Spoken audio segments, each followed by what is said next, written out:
Hughes, good morning. Thank you very much, Mr. Rory Farrell. It's great to get such a warm welcome.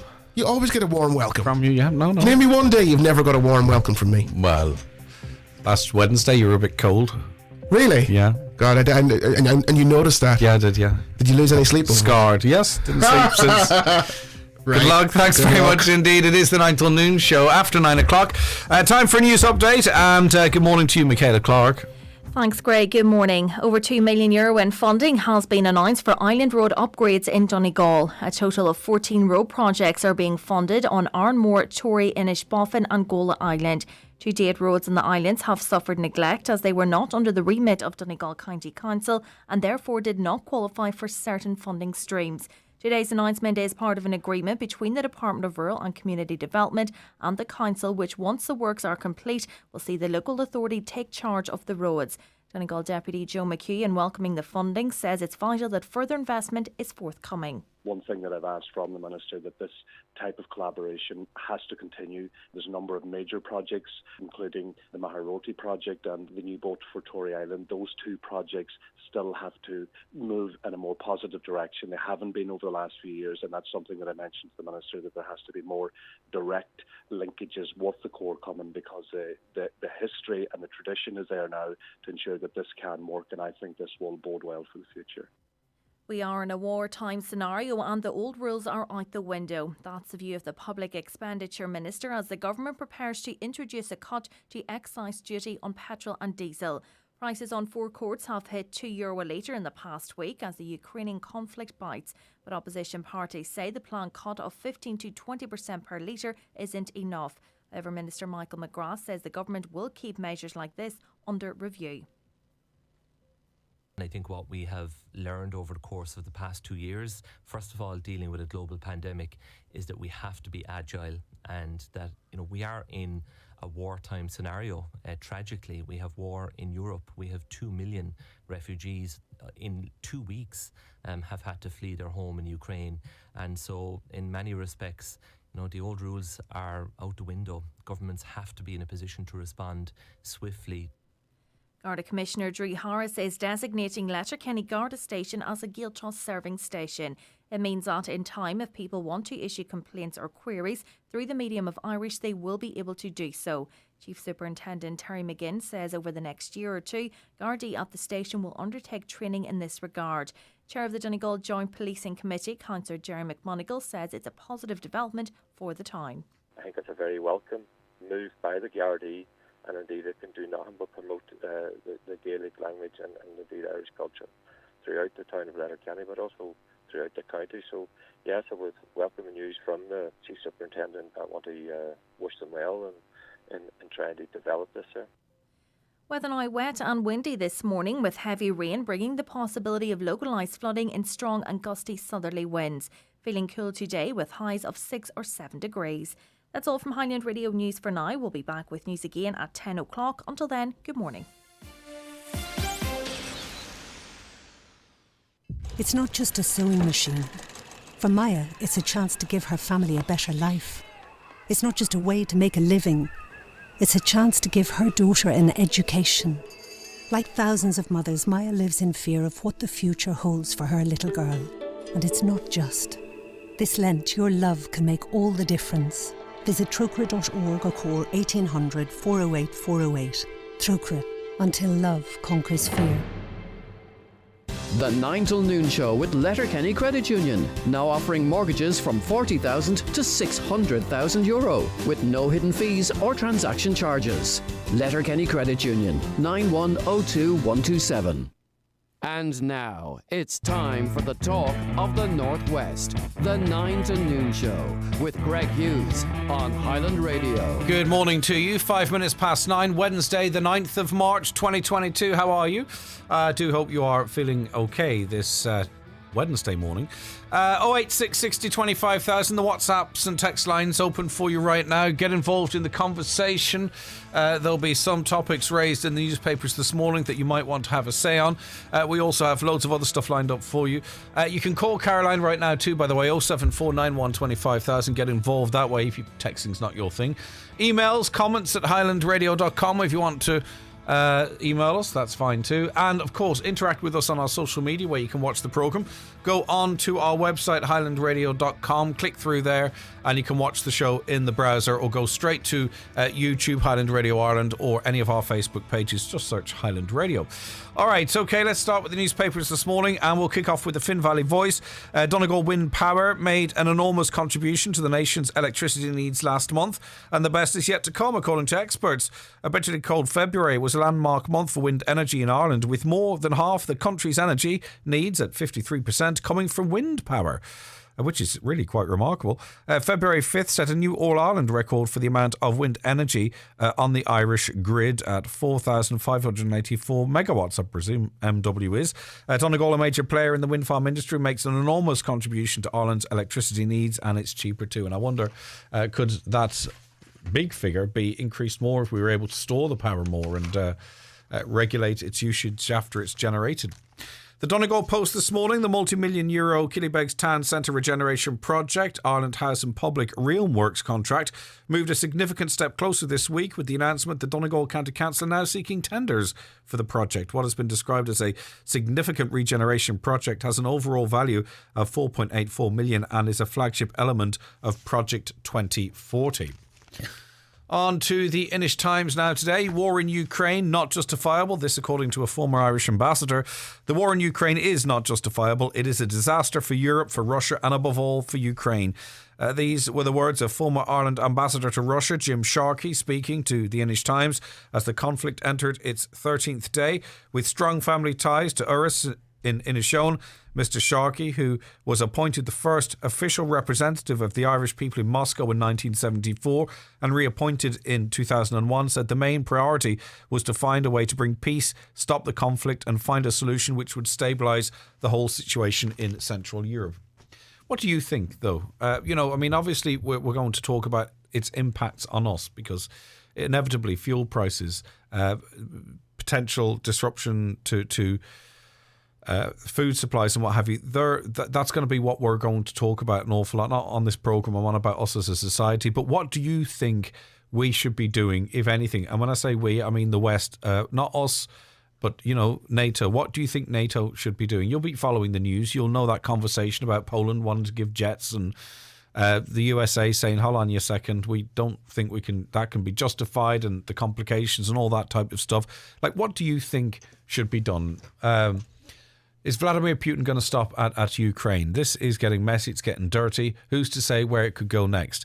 Well, what do you think should be done? What do you think the international response should be? We were supposing on the programme towards the end of last week, is there an inevitability that Vladimir Putin, as it relates to Ukraine, will get what he wants one way or other?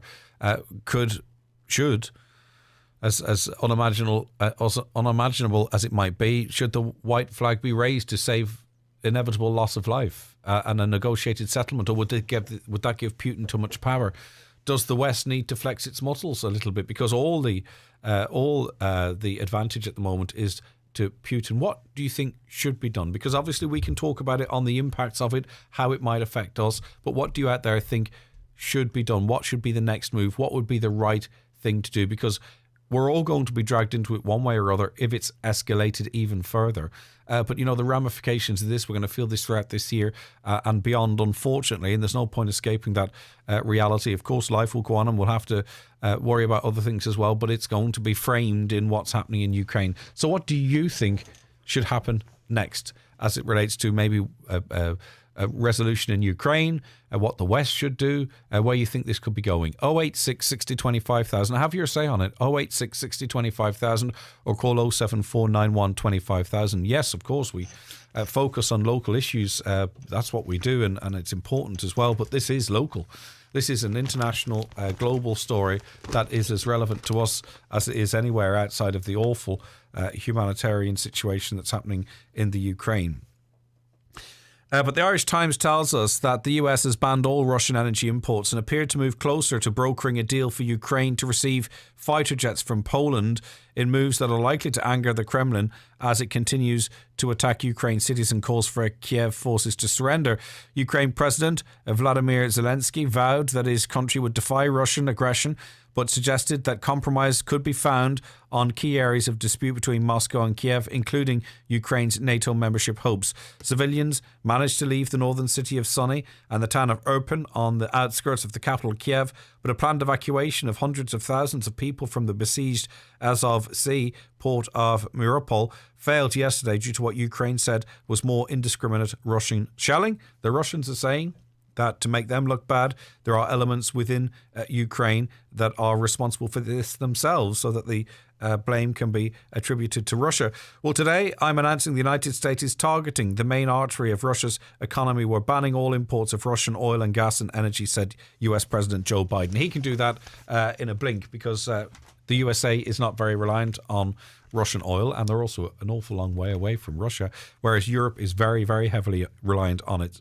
to an extent that the EU announced that it would move away from the use of Russian oil, but not for, in total, 8 years. 2/3 in a year, but not for 8 years, which is really an awful long time, and just goes to show the level of reliance we have on that commodity out of Russia. Irish Independent. Households' gas and electricity may have to be rationed. Can you believe we're talking about this in 2022? Household gas and electricity may have to be rationed and public transport services cut. Ministers have been warned as Ireland braces for the full impact of Russia's invasion of Ukraine. Now, I believe this is the absolute worst case scenario. Consumers have been told to expect a significant increase in the price of bread within a fortnight as soaring fuel and flour prices put unprecedented cost pressures on bakers. Declan Fitzgerald, Managing Director of Pat the Baker, said the war in Ukraine, the nation known as the planet's bread basket, was already causing mayhem for his industry, and said he was considering asking for government help to protect consumers from price rises. A secret worst-case scenario briefing to ministers also warned of potential food shortages as soaring fuel costs hit farms, with big increases also in the cost of gas, oil and electricity for both homes and businesses in the short and medium term. So you can expect shortly that you will start seeing right across Europe householders being asked to turn down the dial. I don't know how they'll phrase it. I don't know how they'll market it, but across Europe, people will be asked to turn down their home heating by 1 or 2 degrees, because that would have a huge impact on the amount of oil that we use. That is the times that we're living in. That is what we're going to see. How soon that happens, I don't know, but mark my words, that kind of a advertising campaign is on the way. I can just imagine the adverts right now. Okay, the Irish Daily Mail. The price of petrol could be slashed by 20 cents from midnight tonight and diesel by 15 cents following an emergency cabinet meeting this morning. Petrol prices skyrocketed to as high as €2 per litre following the Russian invasion of Ukraine, which has added further pressure to energy costs. Now, I don't know the reasons why. I don't know what the timing is.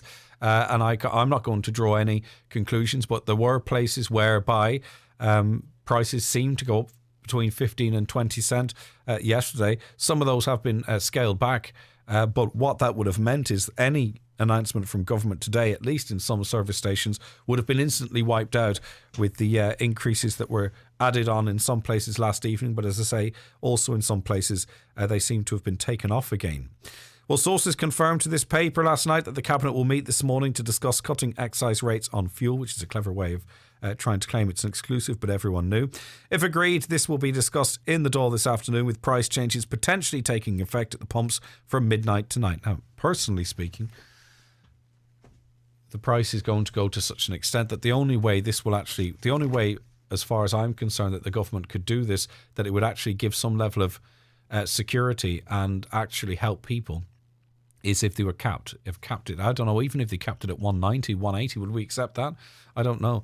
But it would give them an awful lot of wiggle room in terms of the increase in the price of oil and the squeeze on the take from government. But this rebate, it's the same with the electricity rebate. It's gobbled up. It's gone effectively. And I just the 20. Even if it's 20 cents, yes, of course, we have to hope that everyone plays it fair and it's a genuine 20% saving. But with increases coming, that's going to be gobbled up very quickly. So the only real way, effectively, of giving us any certainty at all and to ease, the reality of maybe not being able to go to work, because people are already choosing between one thing and getting oil in the house. I mean, that is the reality. That's already happening.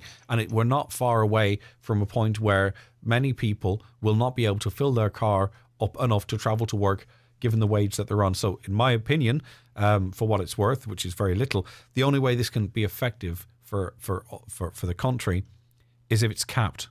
And then there is some level of certainty. What do you think? 086 60 25,000. The Irish Daily Mirror, they call them war-mad Russians, are demanding Ireland say sorry and pays for the damage to its embassy gates after a truck crashed through them. And I think it's very important, we don't get caught up in this rhetoric and presume that the actions of Vladimir Putin represents the wishes and desires of the Russian people. Many, many Russian people are subjected to a very, very, very biased media, and everything is framed in a very different way. And even so, there are people risking their lives to come out to the streets in Russia to protest the war, facing instant jail.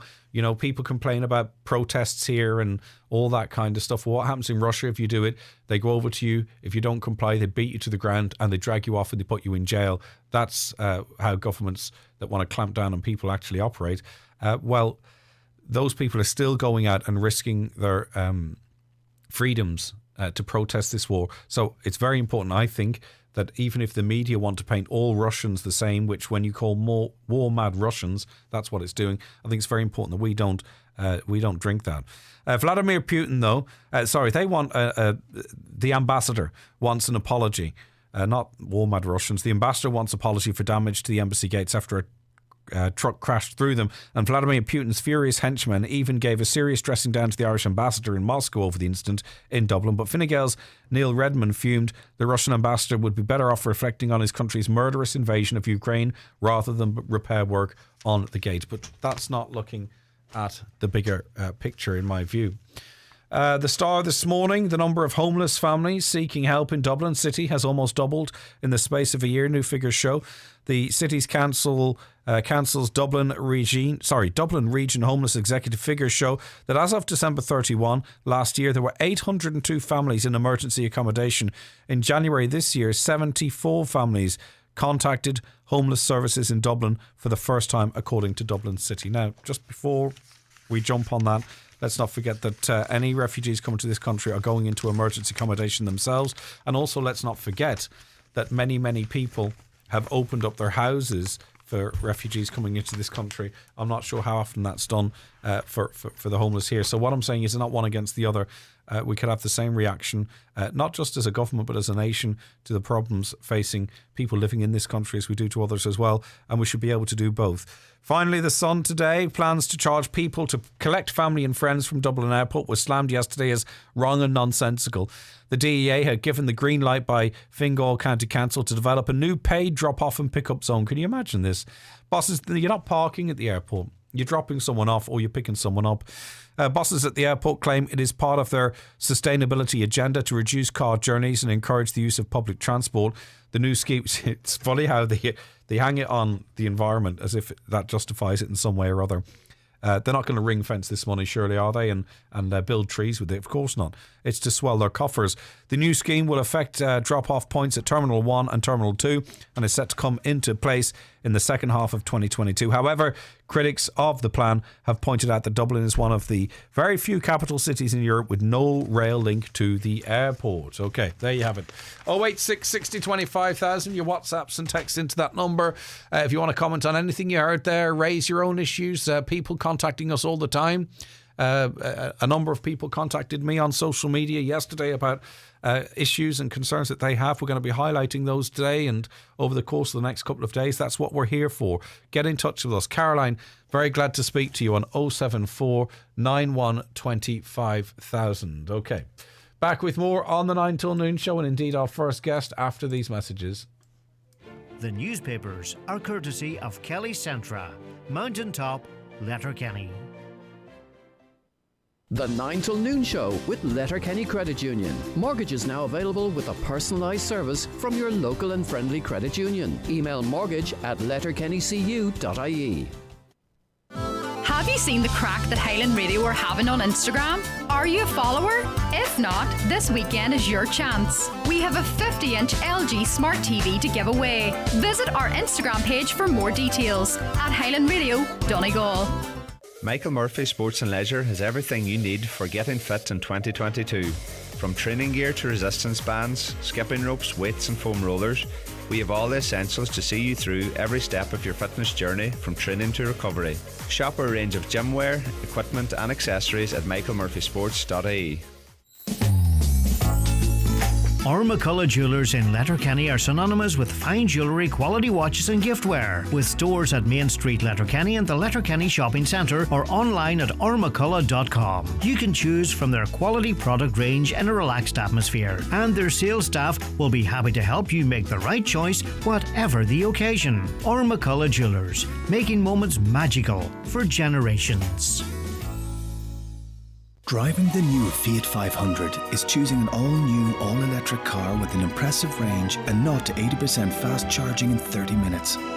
It's choosing a car that's so full of tech it will confidently and safely drive you into the next decade. It's choosing to believe in a better tomorrow. Welcome back, future. New Fiat 500 prices start at €24,995 after government subsidies. Book a test drive at Joseph Doherty Limited, Moville, or visit fiat.ie. Are you thinking seriously about changing or upgrading your car? If so, make your next call to iMotors and view our full range of Nissan and Kia. We are confident we have your next car. With fantastic offers on all new vehicles, iMotors in Letterkenny and Malin are here to help you drive away in your new 2022. For more information or to book a test drive, call our sales team today on 07491 34567 or visit imotors.ie. Okay, we're joined on the programme now by Catherine Burble Singh, who's principal at Michaela Community School near Wembley in London. A very good morning to you and thank you so much for joining us. Morning. I'm just reading some of the coverage of your story, and you have been described as Britain's strictest teacher. Is that just, newspapers creating headlines, or is that how you see yourself? Yeah, it is newspapers creating headlines. But we do run a strict school. And I do believe that discipline is really important in the school and in a classroom. And it doesn't mean that you don't love the children. In fact, it means you love them loads, enough to keep your standards really high for them and to understand that children need both praise and punishment so that they learn right from wrong. Children respond well, don't they, to the right discipline, structure and routine and rules. I mean, they thrive in that environment, don't they? Yeah, well, you need to tell, the people in charge of Ireland, because you all are moving towards a much more progressive way of seeing things. And I do understand your history with Catholicism and some of the bad things that have happened, but I don't think you should throw the baby out with the bathwater. And Catholicism and the tradition and rituals that come with that has benefited you massively. And I think some of the people who are making these sorts of decisions take for granted that many of your schools will be quite orderly, that you don't have the kinds of problems that we have, say, in the inner cities in England.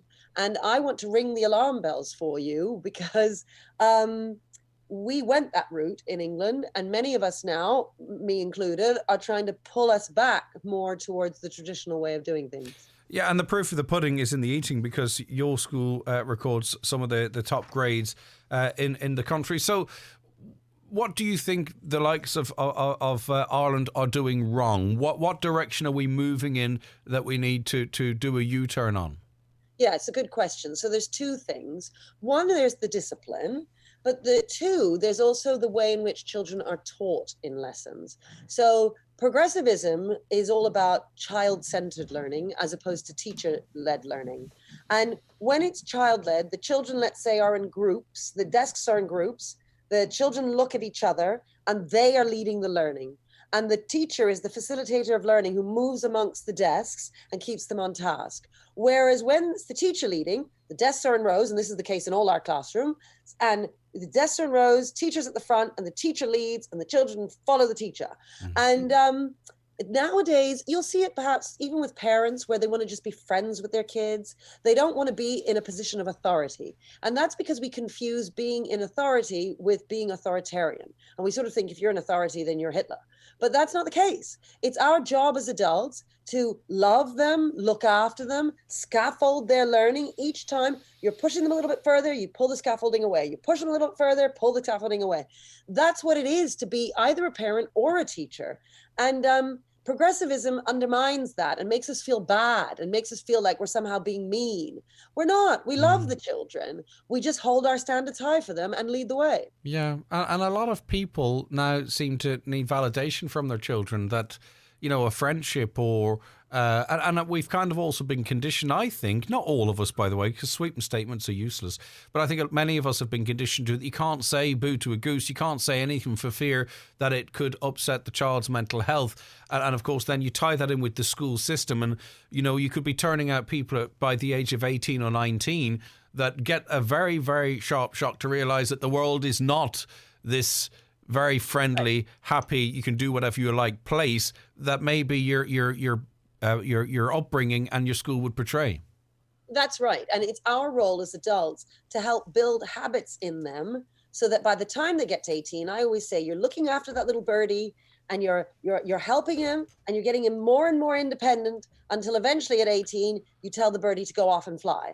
But unless you've done that well and held your standards high, if you've indulged them all the time when they were younger, then you're quite right. When they reach 18, they're not going to be ready for the real world. And the real world is not necessarily a forgiving place. You need to turn up on time to your interviews. You need to sit up straight in your interviews. You need to bring along the correct equipment. And if at school they kept saying, it's all right, you come from a poor family, so I'm going to forgive you not doing your homework today. Oh, it's all right, you don't have to sit up straight because you come from an immigrant family or you come from a poorer family. Then what ends up happening is that your disadvantaged children are the ones who get further and further behind. And then when they fail at life, we say it was because of poverty. But it wasn't poverty. It was because we didn't have the backbone to keep our standards high for them. And that's why I say it comes out of love. But you've got to love them enough to do what's difficult. It's much easier to let the thing go, because then you don't have the issue of saying, where the child says, I don't want to go to detention or whatever it is. And you say, no, going to detention. Now, that doesn't mean you have to be mean. You can have a repair conversation with them afterwards where you say, now, what did you do wrong, right? Next time, what are you going to do? And you understand why I had to give you that punishment. And the child gets it. And then next time, he doesn't do it. That's what being an adult is with children. It's teaching them how to live a successful life. Just as it relates to the style of teaching you employ too, is it more equal for children? And I don't mean in terms of their background, but in terms of different learning abilities. You know, is it more hands-on? Is it easier to spot if a child requires more attention than one that doesn't, as opposed to the other way that you described, whereby a child, and they're very clever as well, can sort of get lost in the mix? Absolutely. That is exactly right. Of course, we're in an ordered environment. You can see precisely who needs how much support, when and where. You're able as a teacher, rather than dealing with lots of disruption, you're able to think really carefully about how to support those children, which children are a bit shy, which children need drawing out, which children struggle a bit with answering questions, but which ones are really great at writing and so on. And then you can change up your support accordingly. But too many, and I can tell you in England, and this is me ringing the alarm bells for Ireland, because of this progressive stuff that's taken over for the last 30 odd years, 40 years here in England, the chaos is so bad that teachers are spending all their time thinking about classroom management. And I was just reading a letter out from a guest this morning at Assembly to the kids, and how this teacher was saying, it's so wonderful to be in a school where the children can learn and the teachers can teach. And he said, while I love my school, I spend most of my time on behavior management. And that is no way for a school to be. And you don't want to get there. You are not there yet, Ireland, you know? Yeah. So don't make the mistake of thinking, yes, we've been so restricted in the past, we just need to throw it all away. That is not what you need to do. Catholicism has brought you some good. And when I say Catholicism, I'm not a Catholic. I'm not even a believer. You know, we have a well, it structures under whichever guise it is, be it Catholicism, you know, a different religion, or maybe just a different ethos within a particular school. I'm not sure parents wanted things to go where they've gone. So who's driving it? Whose agenda is this? Who is, it's changed over a number of decades, but there has to be momentum. There has to be some sort of a push. I don't want to sound like, I'm not mean that in a conspiracy theorist way, but we've moved in this direction. There has to be a driver for it, surely. Because I don't think it's parents.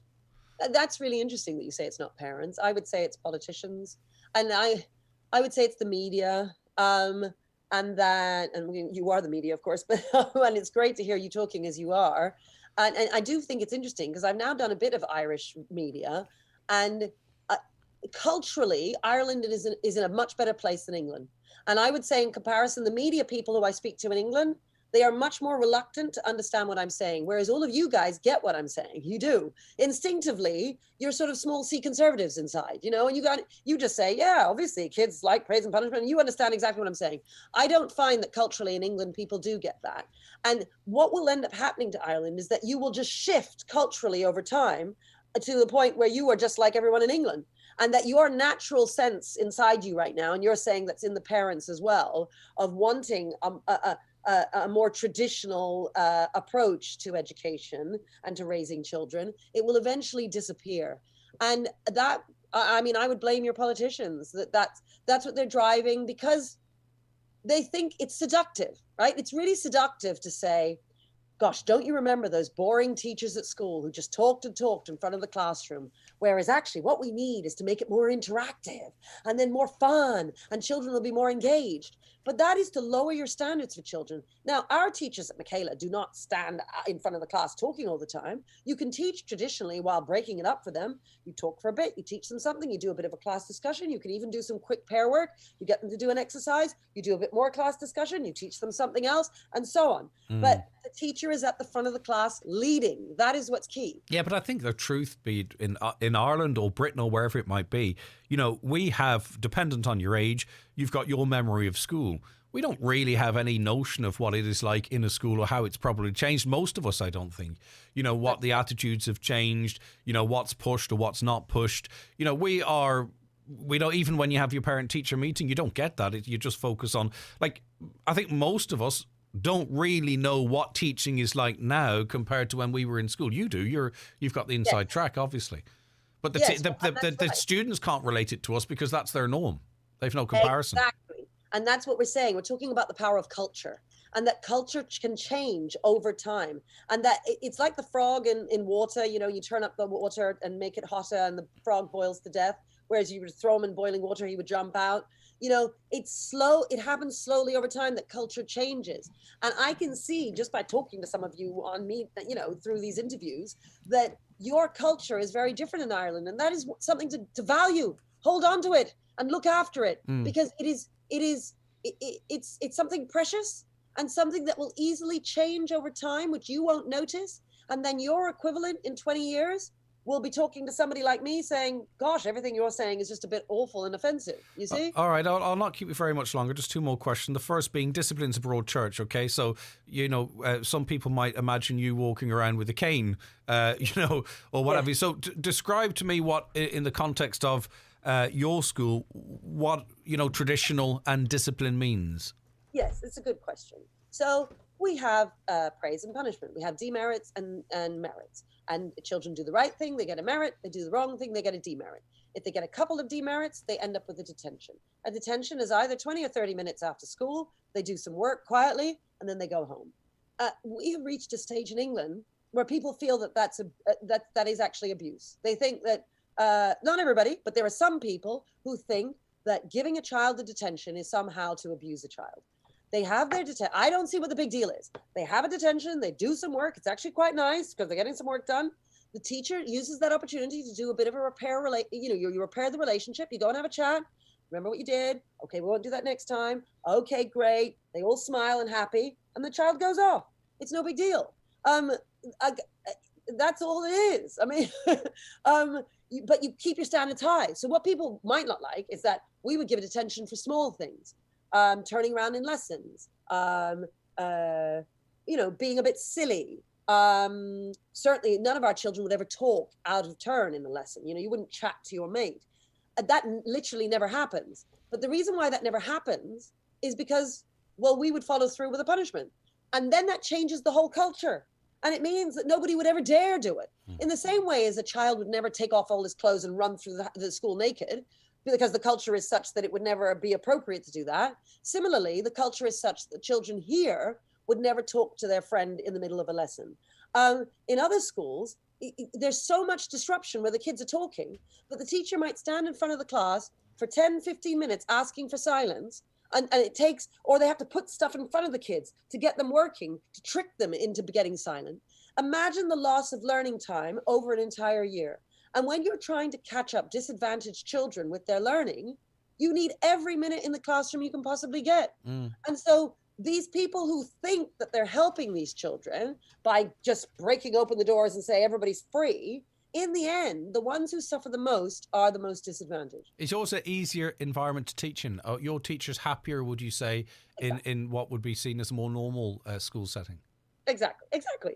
And it's interesting. You say more normal. We are an aberration here. Okay, so this is not. It is truly remarkable that the views that you're expressing, and by the way, I'm not actually terribly conservative either. By the way, I just try and come at things from different angles in my own mind. But the fact that you're a headline maker, I don't know how old this story is, if I'm honest. But I mean, I can see you're getting inundated. I imagine you're inundated for invites to go on. I don't know, Loose Women or any of these shows. I mean, I presume they're banging down your door to get you on. And if they are they setting you up for a fall? Or are people prepared to have this proper, open sort of, conversation about, are we actually doing things right? Because, as I say, it really is quite remarkable that your views, I think, should be headline makers. You know what I mean? Exactly. They should just be mainstream. And of course, 40 years ago in England, they were mainstream. And that's why I'm trying to ring the alarm bells for you. And I find it amazing that a guy like you, you're just a normal guy and you're saying this is normal and you imagine it to be normal. In England, as I say, there's too much, there's loads of low level disruption. Kids in lessons banging rulers on the table, making loads of noise. And then the teacher's having to talk over that. And then they're chatting to each other. And they don't have the respect for the teacher anymore. And 50 years ago, that wouldn't have been happening like that. It would only have been like that in the more difficult schools. Here, it's much more commonplace. Now, there are other schools like ours, of course. We're not the only one. But we are in the minority, is what I'd say, when it comes to schools with excellent discipline. Okay. And very, very finally, I don't know if you have sport there, but I mean, do you see important, there's a lot out there in terms of everyone's a winner, right? You know what I mean? You can't lose, you take part and all that type of stuff, give everyone a try. Yes. Do you have the facilities to do sport, and do you encourage competitiveness? Do you encourage sort of, winning? And also teach people how to lose at the same time? Yeah, we do. And I totally understand what you're saying. And I'm not for that very progressive way of just saying everybody's a winner. Having said that, when it comes to kind of setting, we set the children. So we have a top set and then we have second, third and fourth set.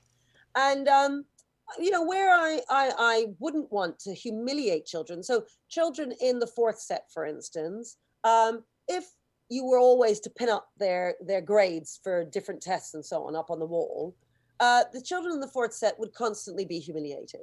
And the key thing is, if you're going to show all the other kids how people have done, you need to make sure that it's something that the child could change, right? So if he just doesn't have the ability to be able to do it, you don't want to humiliate him. But if he could be in a position to do well. So what we do is, how much time have you spent on it? And anybody can spend more time. So even the kids in the bottom set have the chance of being at the top of the list. So it's nuanced. It's not. It's flexible. All right. Listen, it's been very interesting, and from a quick glance at what's coming in so far, seems quite a few people agree with you. I think it sort of gets into a space of other things about liberal and conservative, or I can see this topic getting dragged into other social conversations that perhaps it doesn't even have a place in. This is about. When I say conservative, I don't mean big C conservative. I mean small C. I know, but I just can see it being weaponized as well, though, to some extent.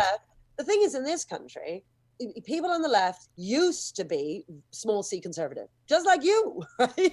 You are a bit of. I'm crazy. Yeah, so you, a guy who doesn't consider himself to be a conservative, who has these views, that used to be more commonplace here. I would say that you are quite rare over here. All right, small C, Greg. All right, listen, thanks very much, Catherine. It's been very nice speaking to you. Thanks for your time this morning, okay? Thanks, Ben. Take care of yourself. That's Catherine Burble Singh. She's a principal at Michaela Community School, MCS, near Wembley in London. She was speaking recently at a conference here. It was the online conference Navigating Curriculum Change on Saturday, March the 5th. So what do you think of what she had to say? Are we going in the right direction, if that's the direction of travel? And Catherine is wrong. She's not talking about corporal punishment or anything like that, by the way. It's the structure of school. It's not accepting or finding ways to deal with misbehaviour and what have you. But even something as she talked about there, in some schools in England particularly now, even detention would be seen as some sort of cruelty or keeping people in against their will. I'll read a couple of them, by the way, and see what you have to say. I don't know, maybe we are more conservative here in the Northwest, so most people might agree with her, but I want to hear all sides to it as well, by the way.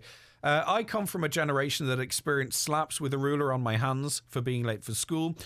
When that was outlawed back around 1983, I personally noticed children getting cheekier from that period onwards. Right or wrong, that's what I noticed years ago. Now, we're not talking about corporal punishment. That's just a comment in and of itself. Many people might agree, but we don't know or don't see the consequences that has or had on young people. I've spoken to people in their 60s, 70s, who had that experience at school, and it's left them scarred. It bothered them throughout their entire life. So I don't think any of us wants to go back down that line. I totally agree with that lady regarding schools, says a caller. Another, yes, this woman has a brain. I have a 5, 3 and 2 children and I want her to be their teacher. Another, she's totally right. This idea that every parent is their child's best friend. Parents have a duty of care, and in that they need to be in control at all times. And that means that, the reality is if you have to be a little bit tough with them, that, maybe if you're at a social function, they'll choose to sit with their friends or the cool uncle or auntie, or maybe they won't want to, go on holidays with you or socialise with you, but you can still have a positive and good relationship with them, but you're just not their best friend. Maybe you can do both. I don't know. I'm not speaking from my own experience yet because I'm not at that point yet. So many children, says this caller, are confused by thoughts, and instead of directing them, parents are allowing these thoughts to develop, which is killing them. It's certainly confusing them, and it's difficult for them. And I think a lot of people might understand and agree where you're coming from. Keep those comments coming in, though. I think that was an interesting interview one way or other, because it's got me thinking. I presume it's got us all thinking to some extent.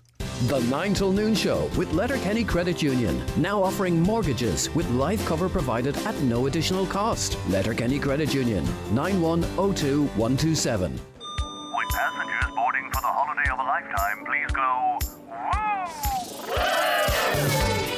Highland Radio wants to send you on the holiday of a lifetime. Worth €10,000. Plus $5,000 spending money. Woo! Get your ticket now at highlandradio.com. Answer the question and start packing. Start packing. Woo-hoo! Draw takes place April 14th on the 9 till noon show.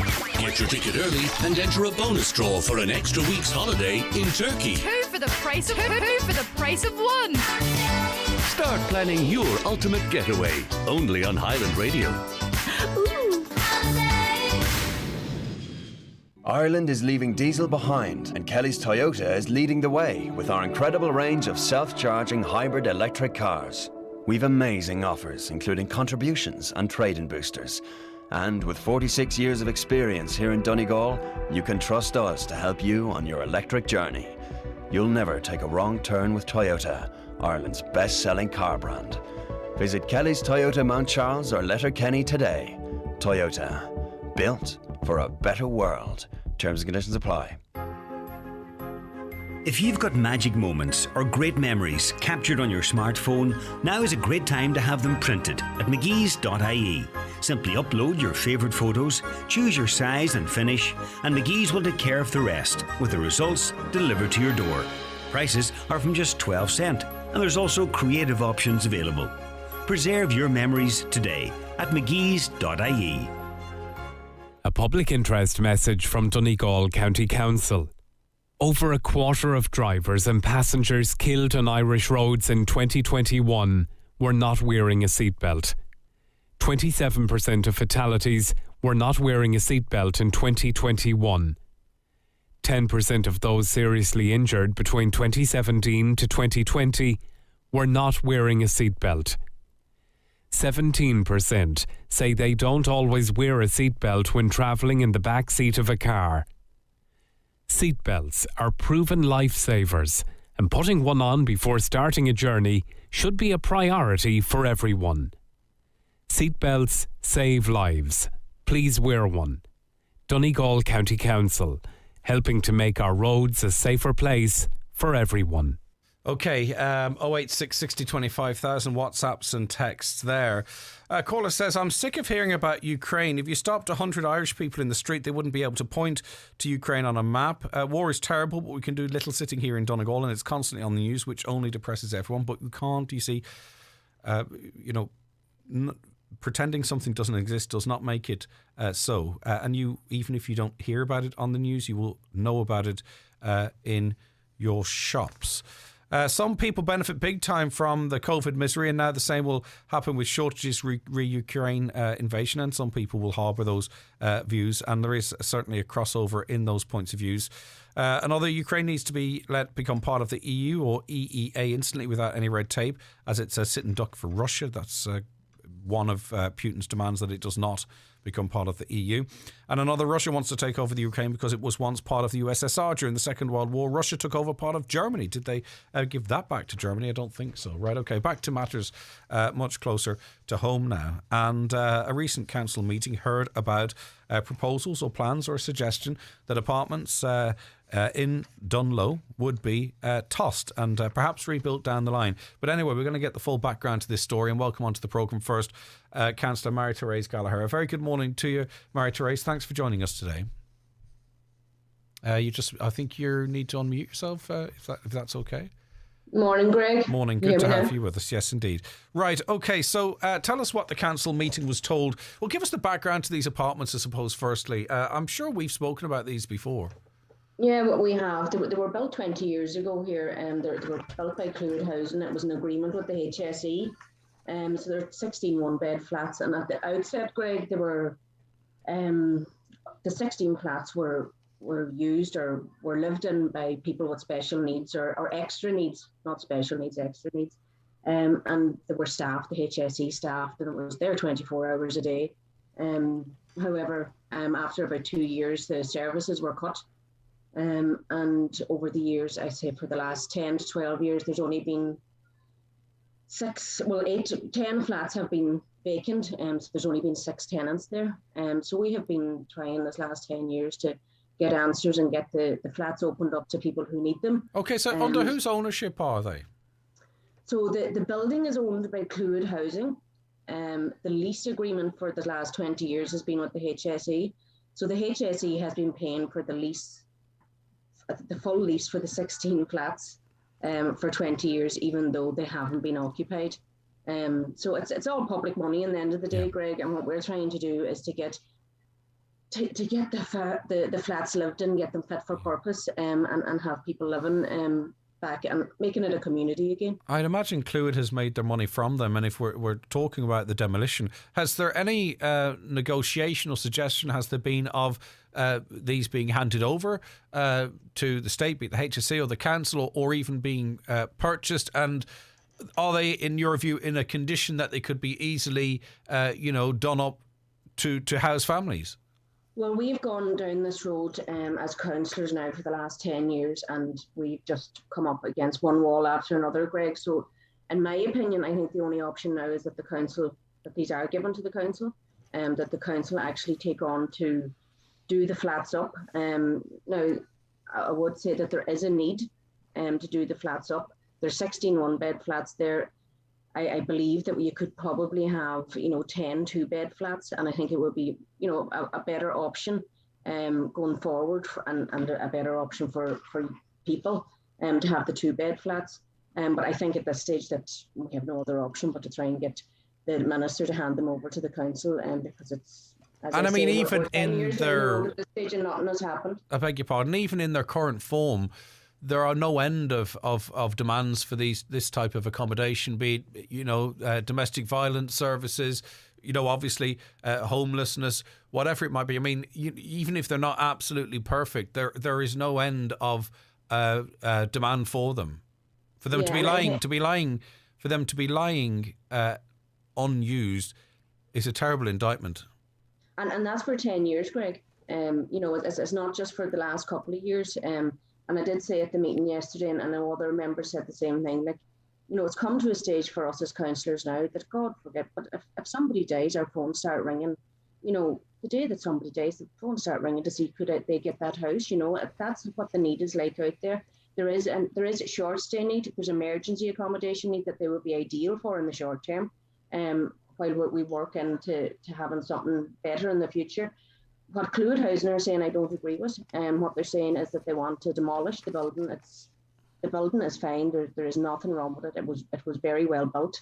There's no water running in it. There's, you know, it has been well maintained.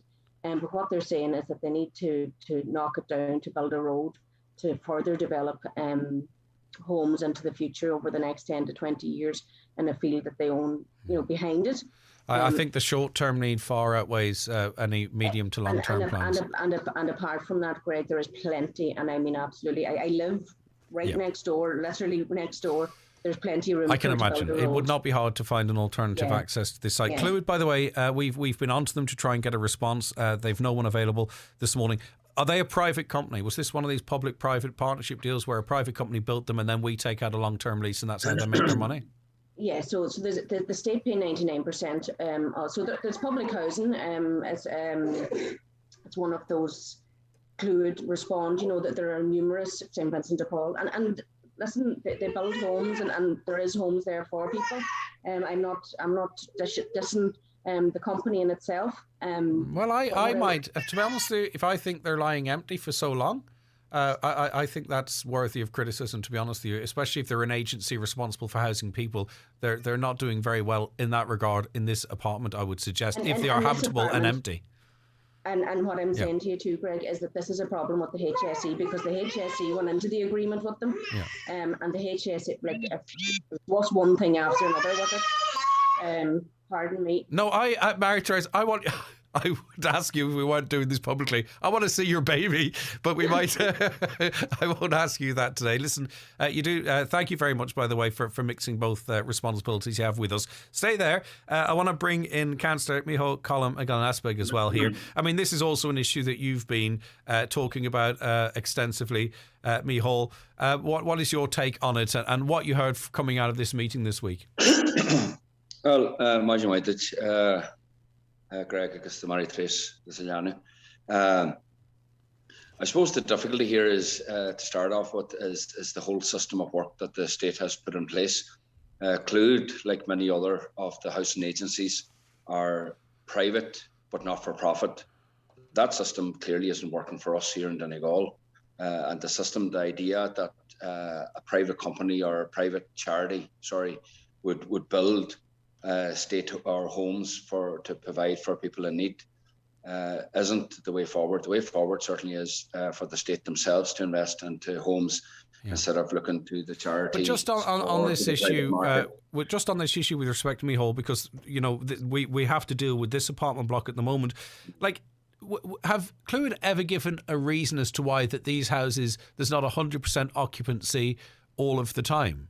Like, have they ever explained as to why there is this vacancy there? We requested meetings with the staff and CEO of Clúid, which we did have, and stated very clearly, as I says to them, as I finished, was that this happened on the CEO's watch.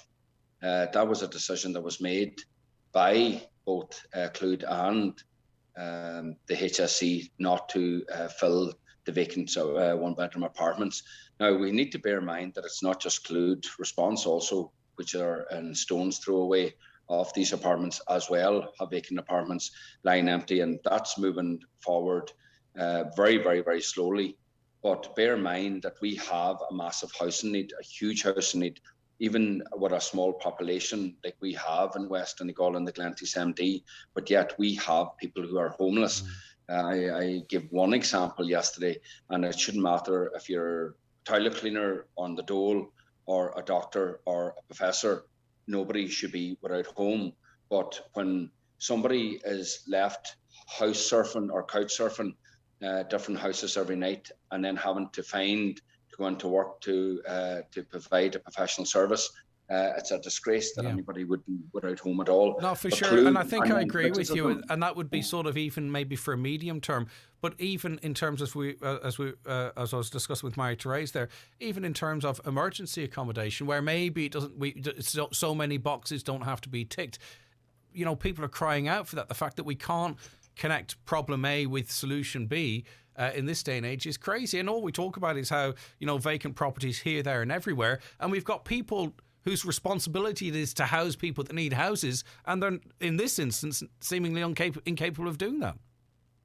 No, it's an absolutely disgrace, and I think there is a strong criticism on both Collude and Respond, and also Kentia, the HSE, but more so on the state that allows this system of work. I'm waiting now for a response back from a PQ through Thomas in relation to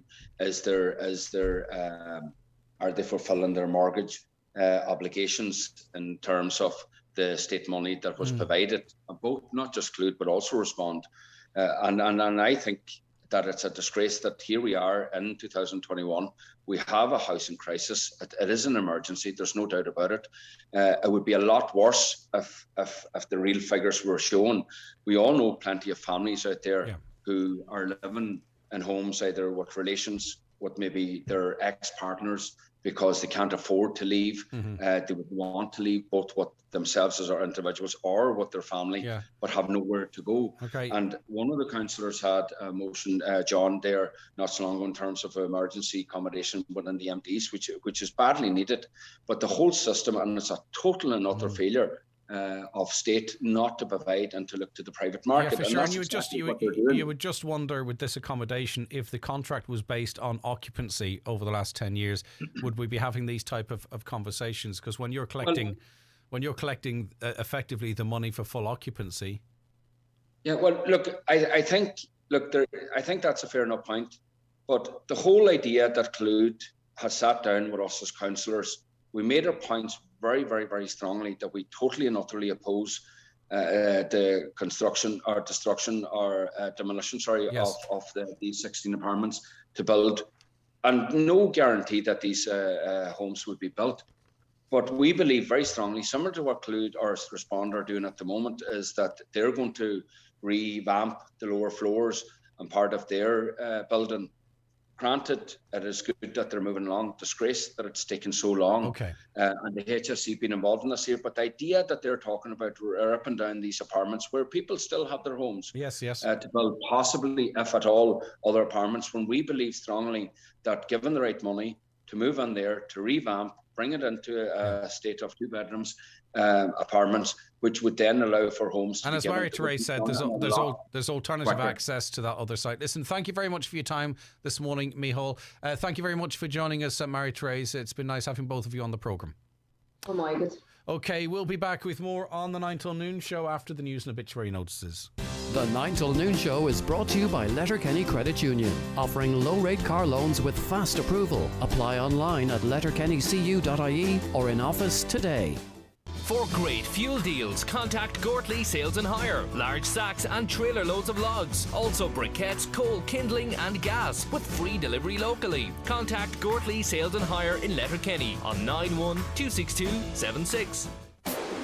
Brian McCormick, Sports and Leisure, Main Street, Letterkenny. Try the new Brooks Adrenaline GTS 22 with the latest update on cushioning and stability. Brooks Ghost 14, offering a soft landing to ensure comfort. Ghost 14 Gore-Tex will also keep you dry. Every move you make is a step in the right direction with a pair of Brooks trainers. In-store or online. Click and collect on bmcsports.ie. Should have gone to Specsavers. That's what the ads tell you. But for some people in India, it's not that simple. Imagine having no eye tests or glasses. You couldn't work, so you could lose your home. I'm Lisa from Specsavers, and I'm proud to help the Hope Foundation provide eye care in Kolkata. Specsavers arranged for me and my colleagues to go there and do eye tests. To date, we've given out over 11,000 pairs of glasses. Find out how we're changing people's lives for the better at specsavers.ie. Most people say that Donegal is the coolest place on the planet, but up here we know that sometimes it can be the coldest. Charles Bunner & Sons Ballybuffet is the one-stop shop for all your heating needs. We have a huge range of multi-fuel and wood pellet stoves and ranges, spare parts for all major stove and range brands, plumbing and bathroom ware, all at exceptional prices. So visit our showrooms where our friendly and experienced team will be ready to help you. Charles Bunner & Sons Ballybuffet and thestovestore.ie, where you can always do a good deal better. Crawford Tiles and More Castlefin Bank Holiday Weekend Special. Closed St Patrick's Day, open Bank Holiday Friday and Saturday. 20% off floor tiles, 20% off bathroom wall tiles, 20% off adhesive grouts and trims. Delivery service available. Crawford Tiles and More Castlefin, 914342. Live, on air, online and on the Highland Radio app. This is Highland Radio News. Good morning, I'm Michaela Clark with the news at 10 o'clock. Over €2 million in funding has been announced for island road upgrades in Donegal. A total of 14 road projects are being funded on Arnmore, Tory, Inishboffin and Gola Island. To date, roads on the islands have suffered neglect as they were not under the remit of Donegal County Council and therefore did not qualify for certain funding streams. Today's announcement is part of an agreement between the Department of Rural and Community Development and the Council, which once the works are complete will see the local authority take charge of the roads. Donegal Deputy Joe McHugh, in welcoming the funding, says it's vital that further investment is forthcoming. One thing that I've asked from the Minister that this type of collaboration has to continue. There's a number of major projects, including the Maharoti project and the new boat for Tory Island. Those two projects still have to move in a more positive direction. They haven't been over the last few years, and that's something that I mentioned to the Minister, that there has to be more direct linkages with the core common, because the history and the tradition is there now to ensure that this can work, and I think this will bode well for the future. Well, Councillor Micheál Colm McGilla-Osberg says the agreement between Donegal County Council and the department is hugely significant. Sitting down with the department countless times, having one-to-one meetings, raising it at council meetings, constant phone calls, arm wrestling with the department, trying to get them to fund these roads. These roads need funding because people live on them, people use them. It's not a case that they're roads to nowhere. It's certainly encouraging to see that this announcement has been made today. We are in a wartime scenario and the old rules are out the window. That's the view of the Public Expenditure Minister as the government prepares to introduce a cut to excise duty on petrol and diesel. Prices on forecourts have hit €2 a litre in the past week as the Ukrainian conflict bites. Sinn Féin is also calling for excise to be reduced on home heating oil.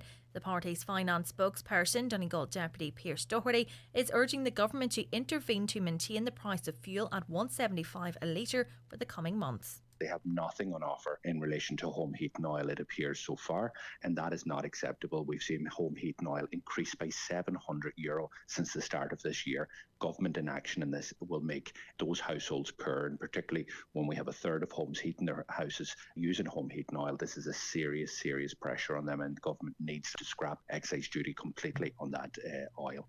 Donegal County Council has committed to looking at providing more parking at Bernard McGlinchey Town Park in Letterkenny. Many plans are afoot to enhance the amenity, including a new adventure area and further development of the green area. But the current car parking facilities have been deemed inadequate to cope with the expected rise in footfall as a result of the plans. Cahirlock of the Letterkenny Milford Municipal District, Councillor Jimmy Kavanagh, says the park is already hugely popular and it's important people can park in a safe and convenient manner. In a way, it just speaks to the success of the park, really, that it has become so popular. But definitely parking has become an issue. And I saw it myself last year, especially in the summertime, where people were driving in and had to go away again because they couldn't find a parking spot. So there is an area adjacent to the current car park that they can use when the weather's good, but it's a green area. So we're looking at trying to get that made into a permanent, get it surfaced and made into a permanent car park. And Garda Commissioner Jury Harris says designating Letterkenny Garda Station as a Gaeltacht serving station. It means that in time, if people want to issue complaints or queries through the medium of Irish, they will be able to do so. Chief Superintendent Terry McGinn says over the next year or two, Gardaí at the station will undertake training in this regard. Chair of the Donegal JPC, Councillor Jerry McMonigal, says it's a positive development for the town. I think it's a very welcome move by the Gardaí and indeed it can do nothing but promote the Gaelic language and indeed Irish culture throughout the town of Letterkenny, but also throughout the county. So yes, it was welcome news from the Chief Superintendent. I want to wish them well in trying to develop this there.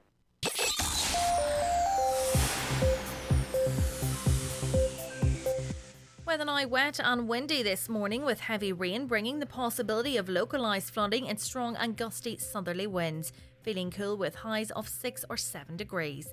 That's all from Highland Radio News for now. We'll be back with an update again at 11 o'clock. Until then, good morning.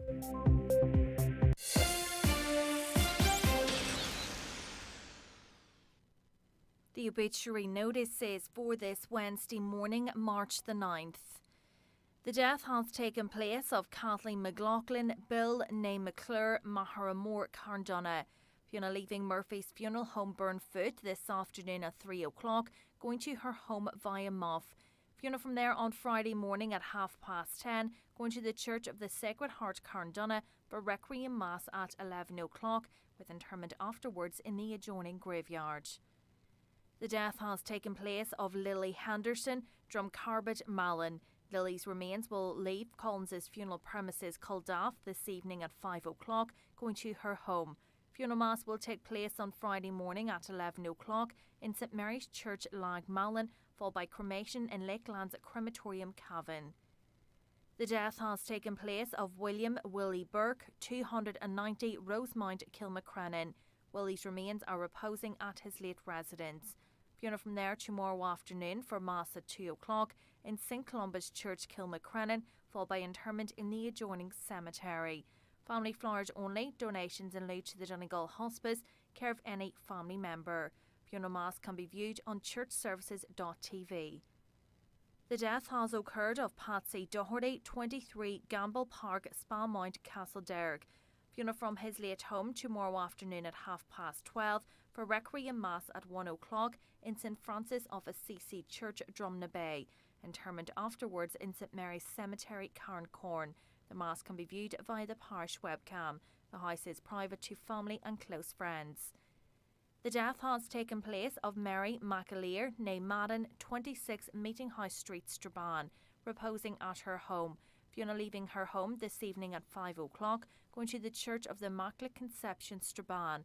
Requiem Mass tomorrow at 12 noon. Interment afterwards in Strabane Cemetery. The Requiem Mass can be viewed live via the parish webcam.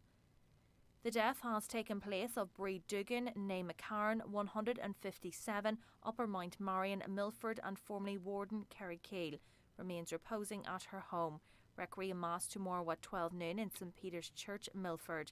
Burial afterwards in Milford Cemetery. Funeral Mass can be viewed on churchservices.tv. House private, family flowers only. The death has taken place of Jim Tinney, Mondew, Manor Cunningham. Jim's remains are reposing at his late residence. House private to family, close friends and neighbours please between 12 p.m. and 10 p.m. Funeral from there tomorrow morning at 10:15, going to St Columba's Church, Dromahal for 11 o'clock a Requiem Mass. Interment afterwards in the adjoining churchyard. The death has occurred of Maggie Porter, 228 St Junan's Terrace, Rafo. Maggie is reposing at her late residence. Wake is private to family, close friends and neighbours. Funeral from her late residence tomorrow morning at 22:12, going to St Junan's Church, Rafo for 12 noon Requiem Mass with burial afterwards in the adjoining cemetery. Mass can be viewed on mcnmedia.tv. Family time please from 11 o'clock tonight and before the funeral tomorrow morning. The death has taken place of John Allison at Tullynavan, Redcastle. John's remains are reposing at the home of his brother, Hazlitt, and sister-in-law, Lita, Woodbrook House, Carrickmacquigley, Redcastle. Family and close friends welcome. Funeral service this afternoon at 1:30, followed by burial in the family plot in Clar Burial Ground at Redcastle. Family flowers only, donations if desired, to Carndonna Community Hospital Patients Comfort Fund, care of any family member. The death has taken place of Hughie Hannigan, 4 Chestnut Grove, Ramelton. Remains are reposing at St Mary's Church, Ramelton overnight. Requiem Mass this morning at 11 o'clock. Burial afterwards in Killydonnell Cemetery, Ramelton. Funeral Mass and Rosary can be viewed on Church Services TV. The death has taken place of Paddy Holmes, 10 Trinity Court, Newton Cunningham, and formerly of Drumnahoe, Letterkenny. Requiem Mass at St Columba's Church, Drumnahoe this morning at 11 o'clock, with interment afterwards in the adjoining churchyard. Family flowers only, please. Donations in lieu of flowers if desired to Trinity Court Independent Living, care of any family member. The death has taken place of Annie Kerr, 16 Dr McGinley Road, Letterkenny. Remains reposing at her late residence. Removal from her late residence this afternoon at 1:30, going to Trinity Presbyterian Church for funeral service at 2 o'clock, followed by burial in New Lex Cemetery. Family flowers only. Donations in lieu of desire to St Vincent de Paul, care of any family member or Jim McGlynn, funeral director. The death has taken place of John Victor Kilpatrick, Maharanapan Convoy. His remains are reposing at his late residence. House private at the request of the deceased. Funeral from there at 1:15 tomorrow afternoon for 2 o'clock funeral service in St Ninian's Church Convoy, followed by burial in the family plot in the adjoining graveyard. Family flowers only, please. Donations if desired to the Cree Heart and Stroke Charity Galway and St Ninian's Parish Church Funds, care of any family member or Terence McClintock, funeral director. The death has taken place of Peter Ward, late of 9 Castlemurray, Strabane. Requiem Mass in St Mary's Church, Melmount at 10 o'clock this morning, followed by interment in the adjoining cemetery. Donations in lieu of flowers, please, to Melmount Manor Residents Comfort Fund, care of Quigley Funeral Directors. The Requiem Mass can be viewed live at melmountparish.com. And the death has occurred of Bridget Doherty, formerly of Rosemount, Kilmacrennan, reposing at her daughter Geraldine Flood's home, Carnasaul, Termon, Letterkenny.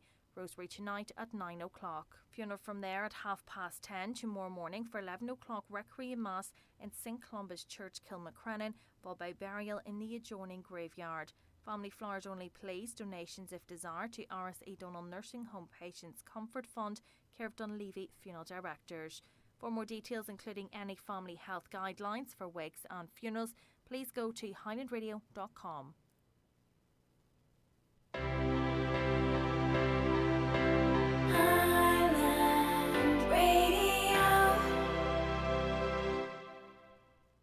You're very welcome back to the 9 till noon show here on Highland Radio. Some of your messages. A caller says homelessness has doubled in the past year and we've got all these modern buildings lying idle. Typical, says that caller. Another, does anyone remember fuel price issues in the 70s? The government reduced speed limits to help save fuel. Wow, I don't remember that one. Personally, I don't even remember it being mentioned to me. A caller says this may sound soft, quite daft. Maybe one of the only ways to bring this Ukrainian war to an end is for Joe Biden to bring in Donald Trump as a mediator. Trump is one person Putin will listen to seriously since they both are of the same cloth. Perhaps the Ukrainians may disagree, but if you want to think outside NATO and the EU box, then Biden needs to be generous to both Trump and the people of Ukraine and show some decisive leadership. I'm not really quite sure. The relationship between Trump and Putin was Trump being really quite respectful and not really very, very tough. And of course, Germany had a very strong, improved relationship with Russia. That hasn't helped. Macron also has a personal relationship with Putin. That is not helping. Israel have also tried to exercise their influence, having no success there. So I think he's determined to do what he wants to do, and there's going to have to be another solution. But perhaps, maybe. I just cannot see, obviously, the political space where what you suggest, Ray, could ever happen. A caller says, I live in a tourist area and I know of 3 holiday homes owned by one person who bought them as an investment, and to the best of my knowledge, not one person, including the owner, has ever spent a night in them. Something needs to be done about these empty homes. Yeah, but that is that person's property and that person's investment, and you can see it and it's evident. But if the same person didn't build those houses but instead had that money in their bank account, you wouldn't say, well, we need to access that person's bank account to build 3 homes to fix homelessness. Does that make sense? I think that maybe letting the government off a little bit when we look at private property, people's private property investment, and say, well, that could fix the problem. Does that mean we've given up on governments doing it? Recompulsory tillage, as it was called in the 40s. I understand that our sunshine hours and temperatures are not high enough to produce high-quality baking flour, cornflakes, etc., but we could avoid importing animal feed, grain and fodder by growing our own. Another caller, as it relates to our conversation about schools and teaching and what have you. If you've just tuned in, by the way, some people tune to different shows between 9 and 10 and then join us between 10 and 11, and I understand that, and that's fine. But we had a really interesting conversation with a headmistress out of Wembley in Britain who was speaking. She was talking about how we are going down the same path as Britain and that we need more discipline. If you missed it, it's an interesting one. You can catch it up on the podcast or rewatch it back on Facebook. Or better still, stay with us between 9 and 10 as well. But this caller says good behaviour should be taught in schools by putting children in class groups, basing the teaching on the basics like confidence and morals in everyday lives. There's no authority in schools or in the home anymore, which is along the lines of what our guest was saying, Catherine. Caller is a childcare professional and says that she found the key words that Kathleen is using in her interview quite disturbing, such as naughty chair and punishment.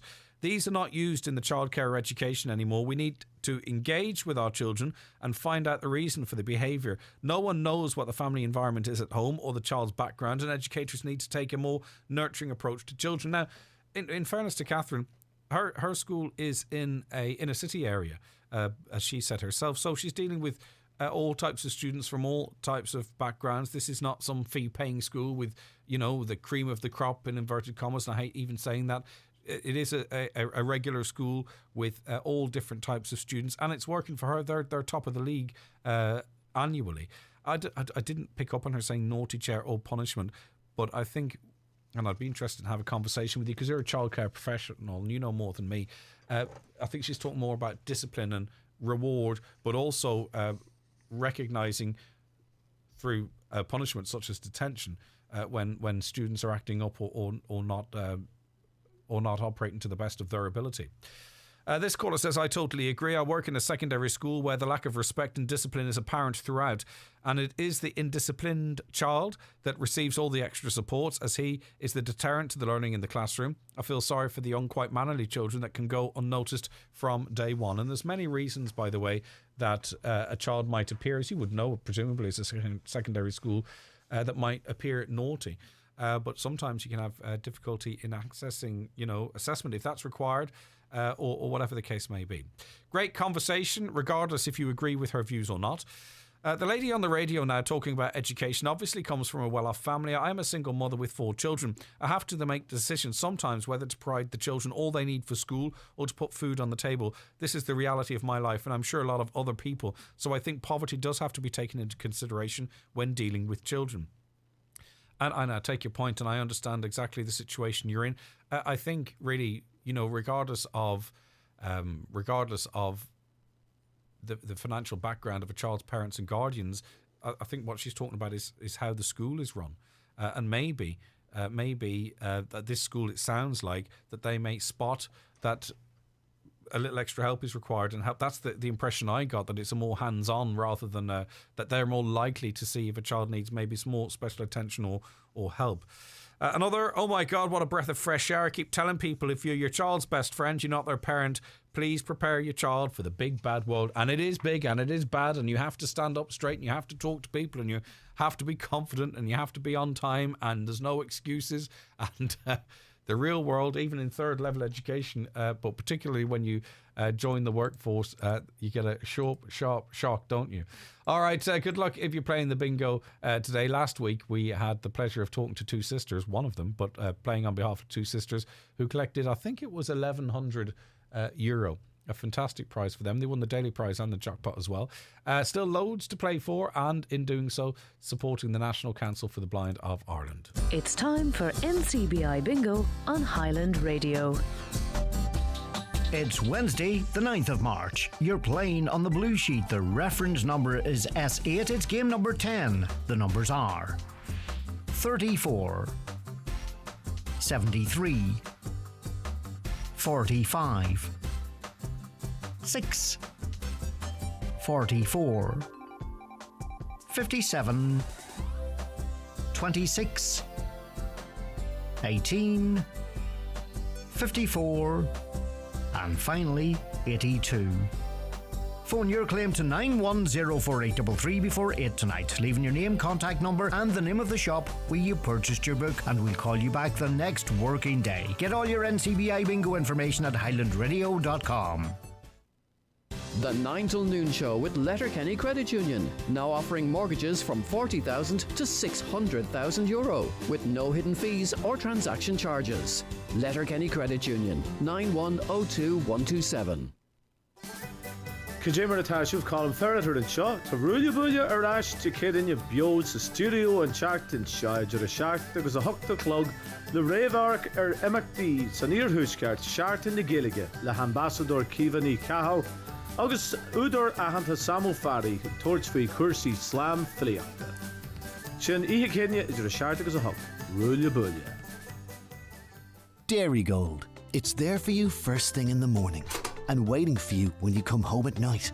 To fill early starts with goodness and to bring a bit of warmth to your hands after a long journey home. To start your day on the right side of the bread and to finish it with a satisfying crunch. For early mornings, late nights and everything in between, the deliciously creamy taste of Dairy Gold spreads the goodness in more ways than one. Dairy Gold. Spread the goodness. Attention all tractor and forklift owners. Donegal Tyres in Donegal Town is a leading supplier of agricultural and solid forklift tyres in the northwest with a huge range available at competitive prices. Donegal Tyres can help you choose the correct tyre for your application and we will come to you, so no downtime. Check out DonegalTyres.com or call 07497 21482. That's Donegal Tyres, Donegal Town, where you'll get a great deal. 70, 70, 70, 70, 70, 70, 70. Shoot, shoot! Right Price Tiles and Wood Flooring up to 70% off sale is now on. Everything's reduced. All tiles, all bathware, all wood flooring. Right Price Tiles and Wood Flooring, 70% off sale is leaving the station. Sale ends Sunday. Shoot, shoot! Years ago, I used to dread my motor insurance renewal. Then a friend told me about O'Malley Scanlon Insurance in Ballybofey and Dunlow. They do all the hard work. They contact all the major insurance underwriters and they get the very best possible quote for me. They have saved me a small fortune over the years and they could do the same for you. When your insurance comes up for renewal, contact O'Malley Scanlon Insurance at their Ballybofey office on 9131020 or their Dunlow office on 952206. O'Malley Scanlon is regulated by the Central Bank. And you're very welcome back to the 9 till noon show here on Highland Radio. Columbo Gorman is Executive Director of Amnesty International Ireland and joins us on the programme now. Colum, thanks very much for taking the time out to talk to us this morning. Thanks very much indeed for having me. Yeah, it's unimaginable, isn't it, what's happening not only in Ukraine but in other parts of the world. I'm sure Amnesty has organised vigils in relation to the other atrocities that are happening around the world, but it's awful what's happening, isn't it? Yeah, it is. It's incredible to think that we're seeing the outflow, particularly of refugees from Ukraine at the moment. I mean, almost 2 million people have left at this stage. Initial projections were that 4 million people might leave Ukraine. It looks now like that number will be surpassed. And it's a huge worry. And obviously, the impact of the conflict, the Russian aggression and invasion in Ukraine on the civilian population there is just incredible. Russia have been committing war crimes since the day they started this invasion. They're bombing civilian targets, they're bombing hospitals and other protected objects. They're using indiscriminate weapons like cluster bombs against civilians. We've seen schools being hit by cluster bombs. It really is appalling what's happening there. And yet we stand by, and it seems that the NATO, the international community, aren't going to get involved like some might want them to do. But we know the implications of that. Do you have an opinion on the fact that, it's clear Putin has a plan, and it's clear as much as he can he's going to follow it through, and it's clear that the West, other than in sanctions, are going to do nothing to stop him? Given that inevitability and the amount of lives, innocent lives particularly, that would be lost between now and when he achieves his goals, given that inevitability, do we have to be looking at other options, do you think, like, say, for instance, maybe acceding to some of his demands if that's what's required to stop this? bloodshed. You know, and those are obviously political matters, and they'll have to be worked out between Ukraine, its allies, and indeed in Russia. And as you know, negotiations have been happening over the last little while. There's not an awful lot of confidence in Russia as a good faith actor in those negotiations. We've seen what's happened when they've agreed to open humanitarian corridors and then subsequently bomb civilians when they're trying to leave those humanitarian pathways. And then most cynically, offering a humanitarian pathway into either Belarus or Russia. So saying to Ukrainian civilians, you can leave the cities that we're bombarding relentlessly, but you have to come to our territory. It's an incredibly cynical thing for them to suggest that they know couldn't possibly have been acceptable to civilians who are fleeing their aggression, to be told to flee towards them. So the greatest difficulty, I think, is, and we've heard Ukrainian politicians and leaders say this over the last couple of days, is that they simply can't accept that Russia's a good faith actor in any regard in all of this. And we know that Russia's misled the international community. It's lied explicitly. I mean, the Russian ambassador to Ireland has repeatedly lied about Russia's intentions, saying that there was no possibility of them invading Ukraine. And it was clear all of the time that that's exactly what they were planning. Okay, what is Amnesty's responsibility? What is your current role in all of this? So we have, since day one of the invasion, been monitoring exactly what's happening. We've been revealing some of the possible war crimes that have been perpetrated by Russia.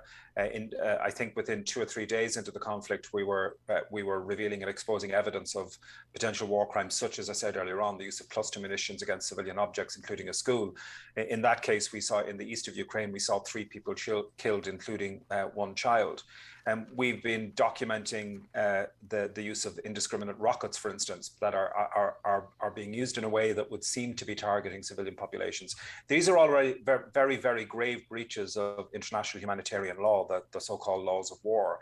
And it's critically important that we highlight that when it's happening in an effort to stop it, but also that in doing so, we're gathering the evidence so that there can be accountability for those who are committing these war crimes. I mean, one of the reasons why states and autocratic regimes like the Putin regime do the things that they do is because they're simply allowed to get away with it. That kind of impunity must end, and the international community must ensure that international law has meaning, and that means that it has to be enforced. So it's hugely welcome that the International Criminal Court has, as we called, opened an inquiry into what's happening in Ukraine, and we would hope to see, and certainly we'll be demanding, that there be proper accountability for breaches of international law and for war crimes in that regard. And then secondly, of course, what we're doing is we're also working to make sure that in how states are responding to the inevitable refugee crisis, which we're now seeing, and that they're doing that in a way that's fully compliant both with their obligations under international human rights law, but also to ensure that there's no discrimination in how people are being responded to. And to be clear, people across Europe are being magnificent. I mean, when you see what's happening in Poland at the moment, I heard a story this morning of a young woman who gave up her apartment and moved back in with her own family in order to make that apartment available to a Ukrainian family who had arrived in Poland. Those kinds of actions are being repeated all across that country, where ordinary people are stepping up and offering sanctuary and protection for people who need it as they flee Ukraine. And we've now seen here in Ireland that there's an expectation that we could see up to 100,000 people arrive, which is a huge number of refugees. I mean, to put that in some context, I'm not aware of a situation in which Ireland accepted more than 1,000 refugees in any year. So it's going to require a similar effort that isn't just about government stepping up, but that's about all of us stepping up as communities right across society to make sure that we can receive people and offer them safety and sanctuary as they try to rebuild their lives here in Ireland, having fled that conflict. We can do it. It's just going to be an enormous task. And I think community involvement is absolutely critical here. That's why, for instance, I think it's really important that people would consider getting involved in pledging support. They can go to the Red Cross and pledge accommodation support if they can do it. But I'd also suggest that people think in the medium term here. We have a brilliant program here in Ireland called Community Sponsorship that allows community groups to come together and to prepare to receive a family or a refugee and support them upon their arrival, to be their best friends when they settle in their new community and whatever new home is being found to them, and then to support them for the first 18 months of their new life in Ireland as they rebuild their life.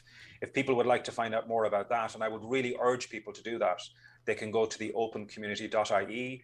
There's a lot of resources and training available to help groups come together and prepare for that, so that in 3 or 6 months' time, when the scale of this need becomes clearer, the medium-term scale beyond the immediate crisis, we're in a good position as a society to respond to this as effectively as possible. You would wonder, and you would fear what is to come next, because obviously, the stage seemingly is being set for Putin. You wouldn't rule out him using maybe small-yield nuclear weapons in Ukraine. You can see the arguments he could make as it relates to allowing civilians to flee, if he's being frustrated as to how things are progressing, taking great losses themselves.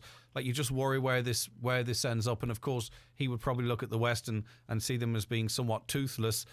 And then the West would have to decide, well, how could you actually respond to such weapon use without things escalating further, and how far we'd be able to go. He's holding all the cards, and I personally have the fear that the stage is being set for such an attack. Yeah, I mean, we're a human rights organisation, and we're not. I'm talking about the potential for it to happen and the potential fallout from that. Yeah, so I'm going to come to that. I'm just flagging, first of all, that as a human rights organisation, we're obviously not military strategists, so it's not for us to kind of work out or try to forward think what might happen. But, like yourself on a personal level, if you look at all of this and if you look at the geopolitics of what's happening here, that is an enormous concern. And I know that people right across Eastern and Central Europe are hugely concerned about what will happen next in particular. There's intergenerational trauma very much to the fore within those societies when they look back at the events of 1939, post-World War II, the Soviet takeover of the entire region. They understand the impact of that sort of imperialist agenda and the impact that it could have on their society. So they're very, very frightened and very, very anxious about what might happen next, and that's understandable. The nuclear deterrent will hopefully mean that Putin and Russia recognize that the use of nuclear weapons in a land war right now would have devastating consequences for them as a country as well. So I would hope that we won't get anywhere near that. But where we are is bad enough. The impact upon civilians in Ukraine, the level of death, the deliberate targeting of civilians is just atrocious. I mean, it's reprehensible. It's appalling. I recognize that Ukraine has been calling, for instance, for a no-fly zone to be created. They're very worried about air cover.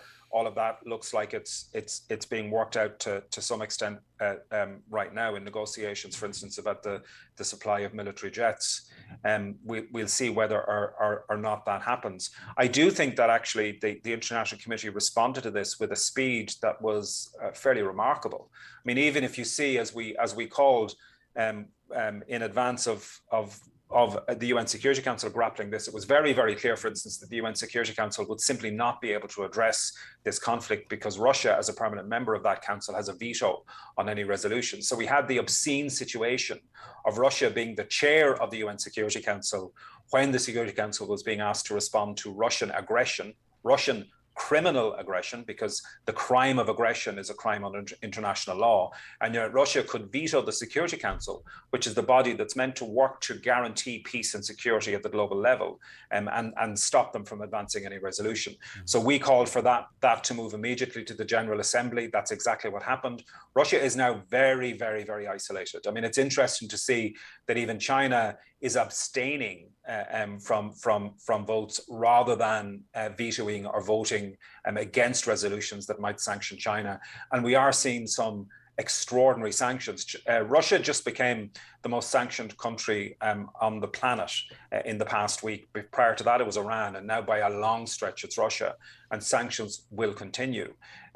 What a lot of people don't necessarily... There's a huge impact too on the Russian people too, because even some of the front page headlines today, which you perhaps would expect, crazed Russians seek this, that and the other, war-hungry Russians. Do you know, I'm not sure how representative the actions of Putin are of the Russian people. They themselves are also, and I think it does those that are actually taking the time to come out and protest and facing beatings and instant imprisonment. It does those people a disservice. We don't truly know the extent of support in terms of the knowledge that they have, but I don't think it's helpful at this point if we paint all Russians with the one brush.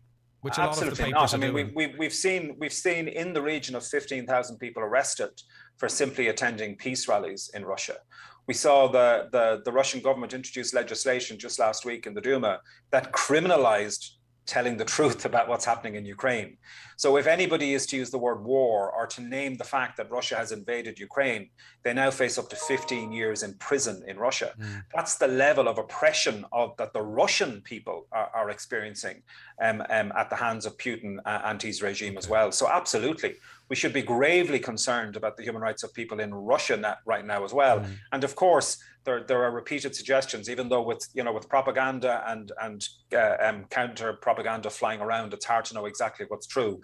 There are suggestions that many of the forces that have been sent into Russia didn't even understand that they were being sent in as part of an invasion. They thought it was a military exercise in the first instance. So, Putin is a master of misinformation at the global level, and at the national level, the suppression of free speech, the suppression of freedom of expression, of freedom of assembly, the suppression of any opposition to this murderous war in Ukraine is just par for the course for Putin. So yeah, we should be gravely concerned as well for the impact of this on the Russian people. The Russian economy, which was already in crisis and is very, very weak. I mean, Russia doesn't have a very large economy, is now in a very, very precarious state. Listen, I want to talk about the demonstration, the gathering of people in a moment, but thank you for the time. One more question. A lot of people, not a lot of people, but there's a conversation there about how, where was organisations like Amnesty International when, as some would have it, and I think it's generally accepted, that, civilians in eastern Ukraine for the last number of years their cities were being shelled, how they were being treated. And I'm not saying this is an excuse for what's happened, but it's cited as one of the reasons. Did Amnesty take a big interest in the plight of those people, and what is the view on that? Yes, indeed, we did. Amnesty were on the ground in eastern Ukraine, monitoring and researching war crimes, or alleged war crimes that were committed by both parties, and revealing all of that. The consequences of that is that one of the things we had to do in the last 2 weeks was immediately evacuate all of our staff from Ukraine, and because they were in very, very grave danger indeed. And actually, we've also had to evacuate our staff from Russia over the last couple of days because of our concerns for the security and safety of those staff. And did you find over the last number of years that there were violations from a Ukraine perspective, Ukraine government perspective, on some of those living in East Ukraine? So what we found in the past, for instance, I mentioned earlier on about the use of cluster munitions by the Russian forces as part of this conflict.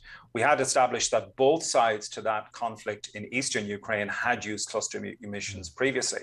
Now, cluster munitions are widely banned. I mean, Russia and Ukraine have not banned them. They have not signed up to the global treaty that bans the use of cluster munitions, but they are nevertheless a widely banned munition and weapon, and they should never be used against any kind of civilian target or where there's any risk to civilians. And we documented their use in eastern Ukraine, both by Ukraine and by Russia. So yes, indeed, I mean, we have been highlighting violations, human rights violations in that conflict that were perpetrated by both sides to the conflict, and we've been doing so since 2014 and 2015. Colin, finally, Amnesty supporters are organising a vigil in Letterkenny to show solidarity and, of course, commitment to human rights values wherever that applies. And, of course, we're talking now about Ukraine. It is on Thursday at 6 p.m. at Letterkenny, the Market Square in Letterkenny. Are you asking people to turn up, pre-register, or what is the format, Colin? We'd love people to give us an idea if they're coming. So if they could pre-register at amnesty.ie, that would be very welcome indeed. But if they can't, yes, please do come along.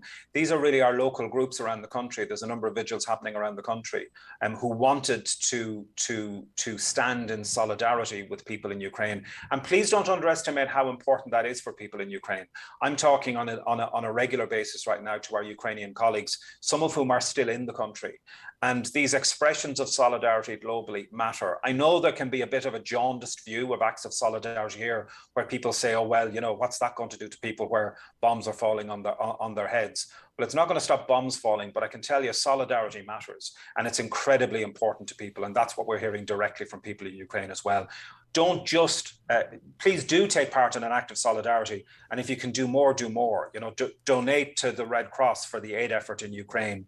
Get involved in community sponsorship. Go to the opencommunity.ie, get involved there and help to prepare to receive, welcome and support Ukrainian refugees and other refugees indeed when they arrive here in Ireland, because we have a global refugee crisis. I mean, we're still bringing, this morning I've been working on evacuations of people from Afghanistan as well. We're still having to manage a response to that crisis, and we still have a Syrian refugee crisis as well. So Irish people have a unique opportunity to be powerful in responding to the needs of people who need protection through the community sponsorship programme. And please, please, please think about getting involved there if you can at all. And just go to the opencommunity.ie and you'll find out more. Thanks for all your time this morning, Colin, for teasing everything out with us. I really appreciate it.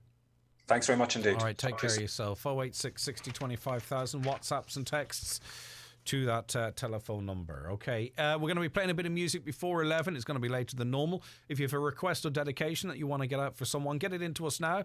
Text or WhatsApp 086 60 25,000 or call us on 07491 25,000. The 9 till noon show with Letterkenny Credit Union. Mortgages now available with a personalised service from your local and friendly credit union. Email mortgage@letterkennycu.ie. Travelling soon? Get your travel money completely, securely sorted with OnPost Money.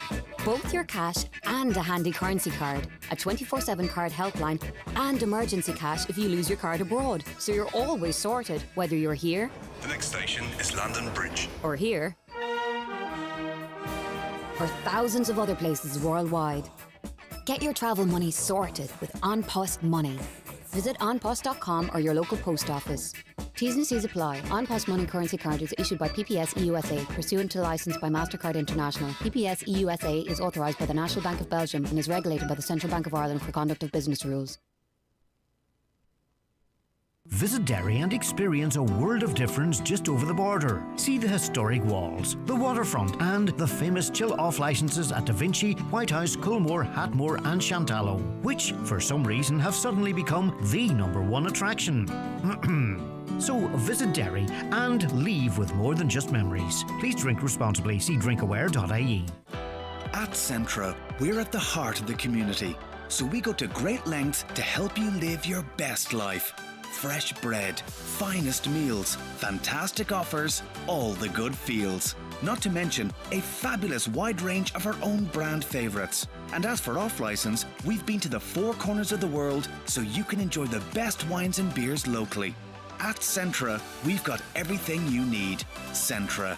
Live every day. Enjoy it sensibly. Donegal Hearing Clinic, now open at Pierce Road, Letterkenny and Buncrana. Now offering state-of-the-art rechargeable hearing aids free with your PRSI. Also pain-free microsuction wax removal services. Call 07491 88470 or donegalhearingclinic.ie. Life sounds brilliant with Donegal Hearing Clinic.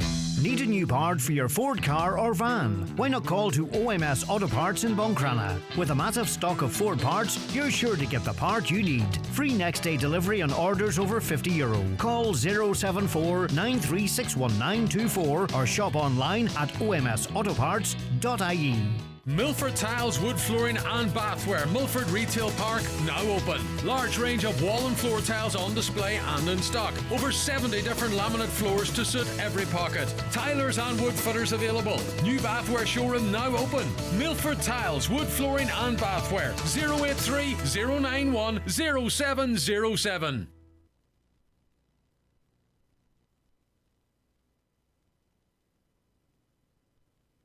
It's exciting times at Hillside D-Max in Letterkenny because they've moved, but not too far. Their new kitchen design studio is now open at Curralees on the other side of the Mountaintop Roundabout. This new studio showcases the latest kitchen, wardrobe and slide robe designs with D-Max renowned attention to detail and exceptional quality. Hillside D-Max, in the heart of your home since 1994. Now at Curralees, Mountaintop, Letterkenny.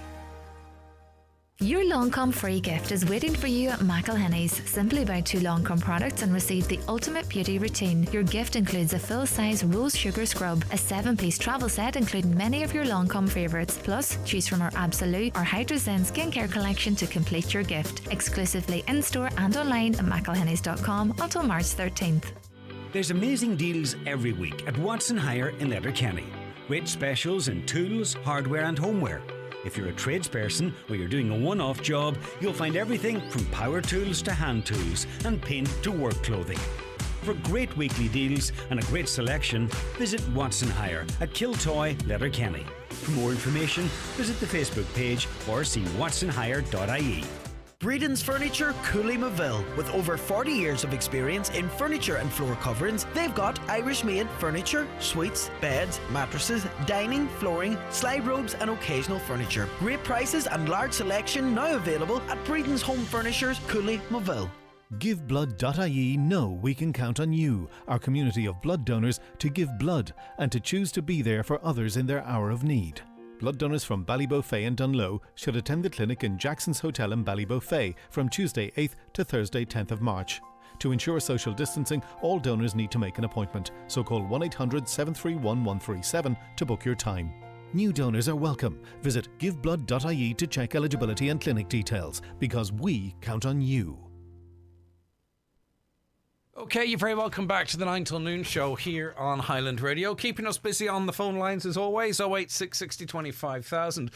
Hi Greg, it's peculiar. I've never heard an Amnesty representative on the radio when the US continually attack and kill throughout the Middle East. Nothing when Israel attack Palestinians, when Saudis destroy Yemen. But when Russia upsets Western hegemony with its invasion of Ukraine, it's absolute panic. It also appears Amnesty are more keen on pushing Russian leadership than they are helping people. It makes it punishing Russian leadership, rather than helping people. It makes it seem as if Amnesty are another NGO operating in the interests of the United States. And look, you know, the hypocrisy, the irony, whatever you want to call it, of and by the way, let's not forget, you know, we believe we were, you know, we say we're neutral in this country, but for a lot of what you talked of there, the US operations, you know, 3 million, now it wasn't 3 million separate soldiers necessarily, but 3 million soldiers, US soldiers, travelled through Shannon, through Ireland. We facilitated that. We have a history of that as well. You might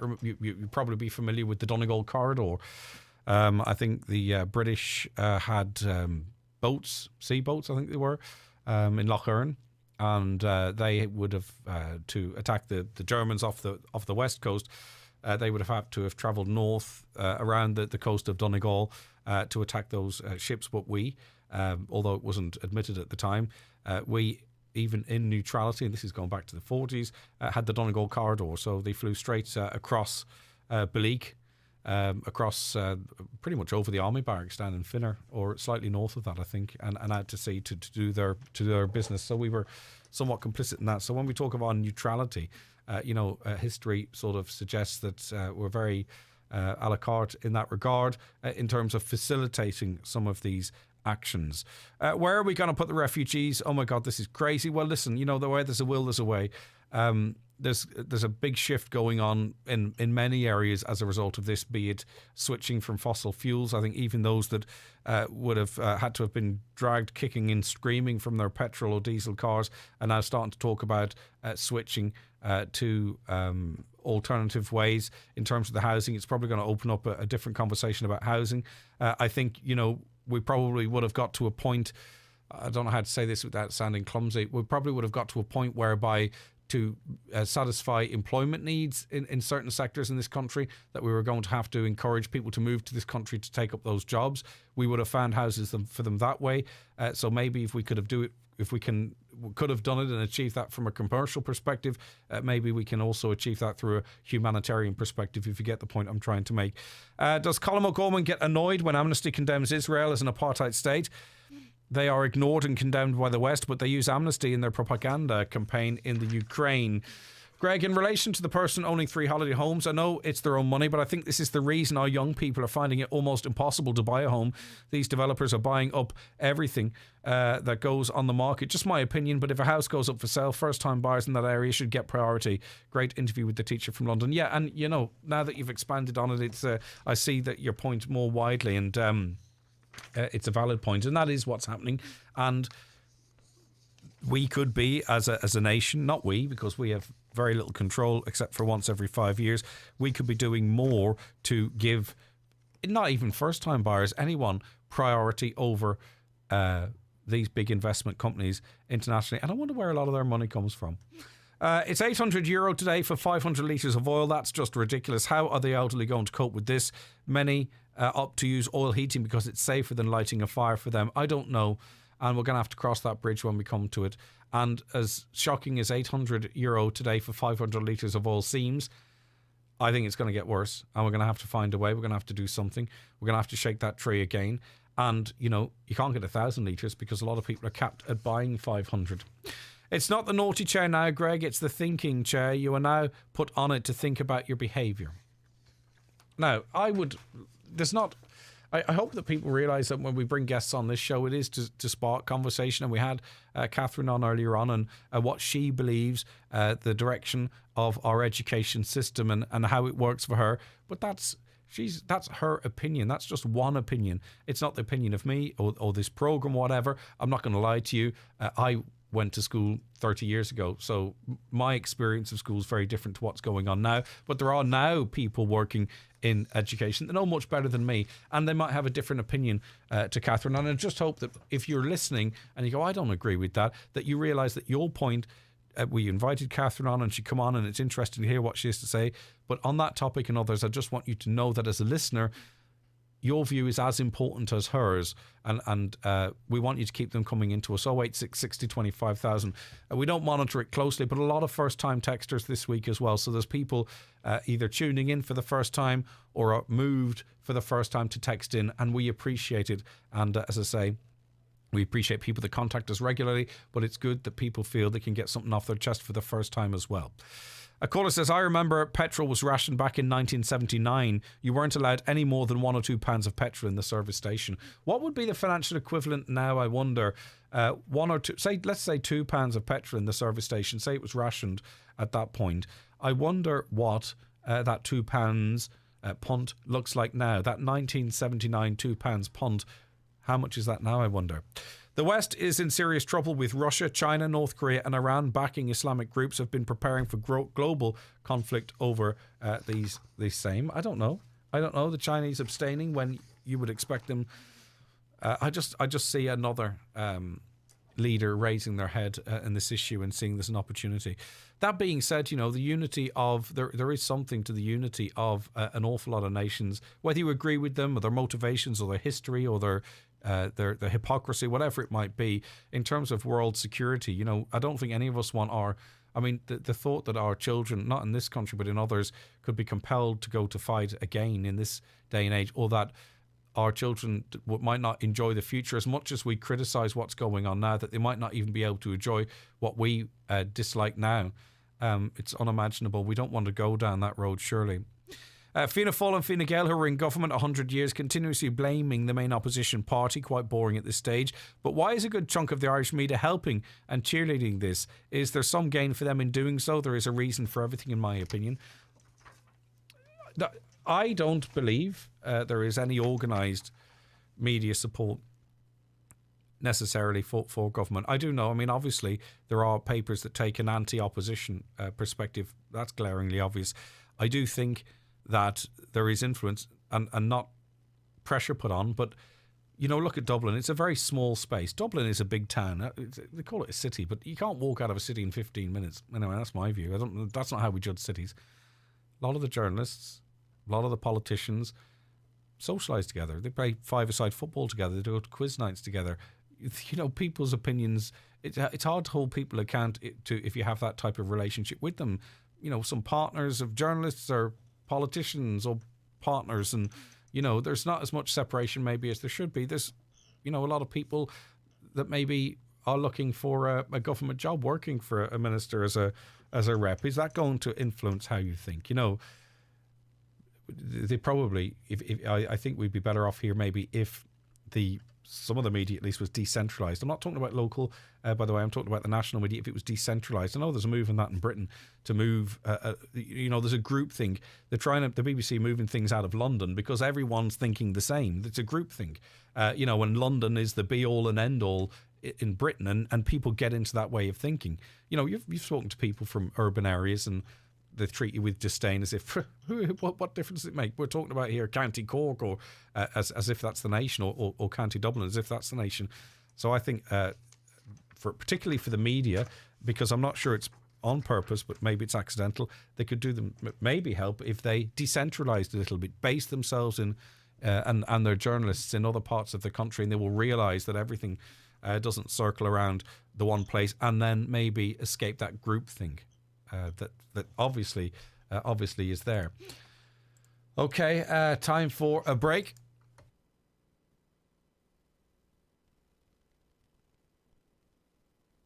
Which is not forthcoming, which gives us an opportunity to play this from Picture This. Take my hand.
fuels. It should result in a cut of 15 to 20% on a litre of petrol or diesel. 2,646 families are currently on the housing waiting list in Donegal, while 7,700 properties are lying vacant. Donegal Deputy Padraig McLaughlin says the housing crisis in the county is having a knock-on effect by forcing people into the private rental sector. Meanwhile, concern has been raised over plans to demolish a block of 16 apartments providing independent living in Dunloe. The properties were built 20 years ago by Clúid Housing in conjunction with the HSC.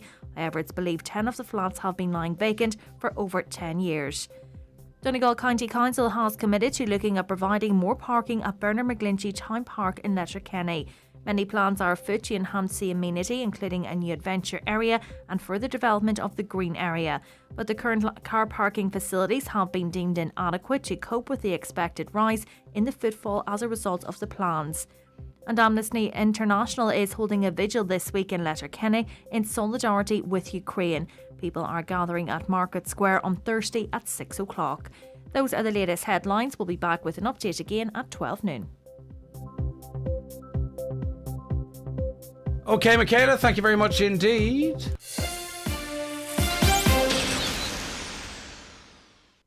I'm Lorraine Keane, and I hate feeling tired and hormonal. Yet that's exactly how I felt when my perimenopause started in my late 30s. For nutritional support, I chose Irish supplement Clean Marine Menamin. Why? Because Menamin contains omega-3, vitamin D, and also vitamin B6, which contributes to the regulation of hormonal activity and helps reduce tiredness. All in just 2 capsules a day. Ask for Menamin at health stores and pharmacies, or learn more at cleanmarine.ie. I'm glad I did. Okay, so we talk an awful lot about, where prices are going and where they're at and so on and so forth. But you can travel a very, very short distance and there's a big change in the price already. And it's been like that historically. Joe, you've been spotting this. Tell us what you're seeing on the ground. Well, Greg, I was on social media today and on Facebook actually. And I just browsed through it and I came across the prices in Letterkenny compared to the prices in Raphoe. There was 184.9 for a litre of diesel in Raphoe, and it was 199.9 for a price of diesel in Dry Arch, Letterkenny. Mm-hmm. Now, I phoned them up because it says to myself, there are a wild difference between the two prices being 15 cents a litre. Now, if you think about 15 cents a litre off a drop-off of 5,000 litres, it's €7,500 a difference. Mm-hmm.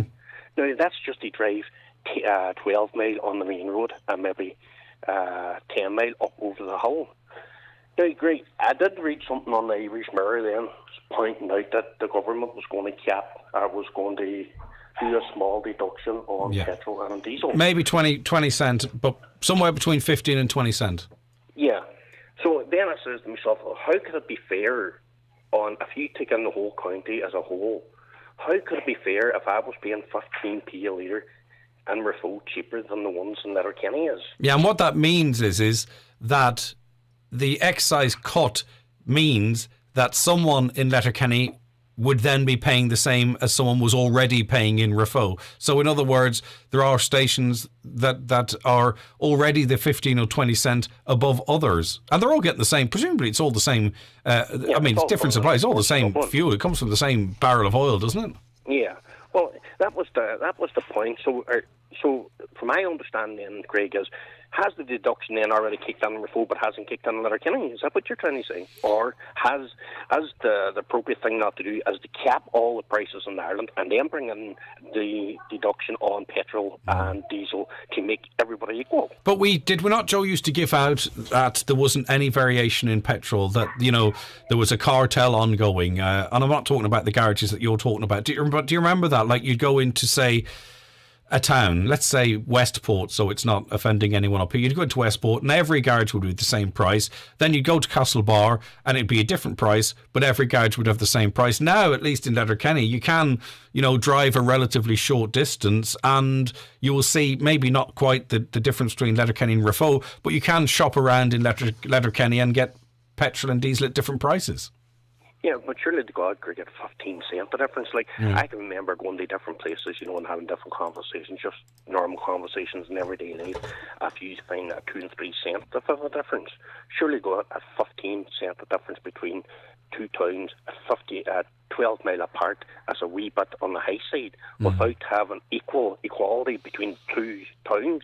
If you get what I mean? Yeah, and I don't know if it's proximity to the border or whatever the reason might be. But as I've pointed out in this programme a couple of weeks ago, there's a huge difference between Ballyshannon, Sligo, Ballybofey, Letterkenny, Dunlow, dependent where you are. So do you think the fair thing to do, given the exceptional situation, because we were talking earlier on about oil, yesterday, about oil companies, being a bit fairer and cutting their profits a little bit.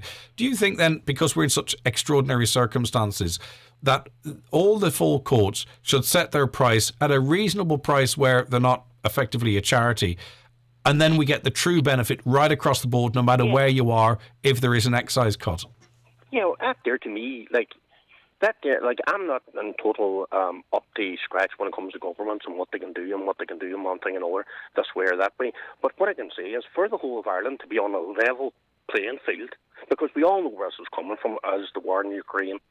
Well, if I have to pay a wee bit more for my petrol because of what's going on with it, then so be it. But what I'm saying is, what I'm paying for it, I think it's only fair as the people in Letterkenny should be paying for the same amount of fuel as the people in Raphoe, and the people in Raphoe is the same, as the people in Convy or whatever the case may be. I just think the distance between the two places, it doesn't add up, Craig. €7,500 a difference per 5,000 litres of what they're at. It doesn't add up. The maths is not there. I just think it's greed. As well as that too, my understanding is, and if someone's in the industry that can help me, the way it's purchased, really, the price of the oil bought today, it'll be next month before that filters through to us here. The price is instantaneous in its increase here, but often very slow in coming down. I think we need more transparency, Joe, in these very, very unique times. I doubt we do, Craig. Well, that was the only point that I had to... and he made it very, very well. Very well indeed. That come on social media. But thank you very much. And I also want to point out as well that you're not being selfish on this. Because in your chat with Caroline, you were talking about the awful situation that's in Ukraine, and you also talked about how, a €5 a litre extra versus the death of a child. So you've come in and you've thought of it all, and I appreciate it, Joe. You're not thinking just about yourself. I get that. No way. All right, good man, Joe. Listen, thanks. Okay, take care of yourself. Right, so Sean is of Esfriel Agri Contracts. Hi, Sean. How's it going, Greg? I'm good. Now, can you tell us, you purchase fuel in bulk. So how do you do that? What kind of fuel is it? And then we can talk about how the times have changed. That's green diesel. Green diesel. So that's for agricultural vehicles. Yeah. Now, tell us how the price has changed. Well, today's price, they're quoting 145. There's some websites quoting up to 160 a litre. For green diesel, it's 145. I was buying it 18 months ago at 53 cents. Wow, it's tripled. And even 2 weeks ago, I was buying it at 96 cents. From 96 cents to 145 within the space of 2 weeks. So that is a huge increase. Has it been justified to you? No, take it or leave it. And you can't pass that on, can you? Well, we have to pass it on. Well, we are passing it on, but it's going to come to a stage, if it keeps going the way it's going, we're going to have to stop. It's not going to be viable for us to pass it on, and the farmers don't have the money. Right. Okay. So you buy it in bulk then, and you sell it on to the farmers. I get you. So we're using it to work with, we're contracting to the farmers. Okay, I get you. Right, I understand. So you are having to look at your costs. Then, of course, the conversation, I said on the show yesterday, I just think we're talking about the price now, and I think, I hope, but you worry in a couple of weeks if we're not talking about its availability. Yeah, well, everybody seems to be talking about only getting 1,000 litres. I ordered 20,000 litres 2 weeks ago and still haven't got it. I think I'm getting 10,000 litres later on this week. And again, are they explaining why to you? Are they saying they're having difficulties, supply chain difficulties? Yeah, that's what they're telling me. Yeah. And presumably that's going to get worse before it gets better. Exactly, and it's going to get more expensive, and it's just going to come to a stage where we won't be able to do the work. It won't be viable for us. We can pass on the price to the farmer, but the farmer, with the best will in the world, will want to pay it, but he doesn't have the money. They're not going to get the money. In terms of, say, for instance, a full say 20,000 litres, and I presume it depends on what time of the year and what have you, but how long will that last you? How long would 20,000 litres last you? 5 weeks. Right, okay, so you're looking down the line. So you've got 10,000 coming, which is maybe 3 or 4 weeks, depending on what you have left. Yeah. There's no certainty now will not be burdened as much. Yeah, but there's no certainty what happens after that. No. And that means it would grind to a halt. Potentially, well, if it gets much more expensive, it will, because it's just that doesn't add up. It's worrying times, isn't it? Yeah, but we're kind of at a stage where you're wondering how much more expensive does it get before we stop? Yeah. Have you figured out a figure in your head? No. I mean, there is some talk of a reduction, but it's only a slight reduction on green diesel. It's not going to be the 20s. I've just been sent something that was shared from Twitter. Excise duty down. They're only taking 2 cents off it, off green diesel. I mean, that'll be eaten up in a day. Yeah, that exactly. Yep. So you're looking for, I don't know, maybe Minister Charlie McConalogue has a horse in the race on this one. You're saying they need to look at this, because it's not just you guys. There's other companies that buy fuel in bulk. I'm thinking maybe bus companies, maybe taxi services, whatever it might be. They're facing the same difficulties you're having. They're all in the same boat, yeah. But I think the white diesel's coming down, is it 15 cents? Yeah, it is. But in terms of supply, sorry, Sean, I was saying. Yeah. They're all in the same boat.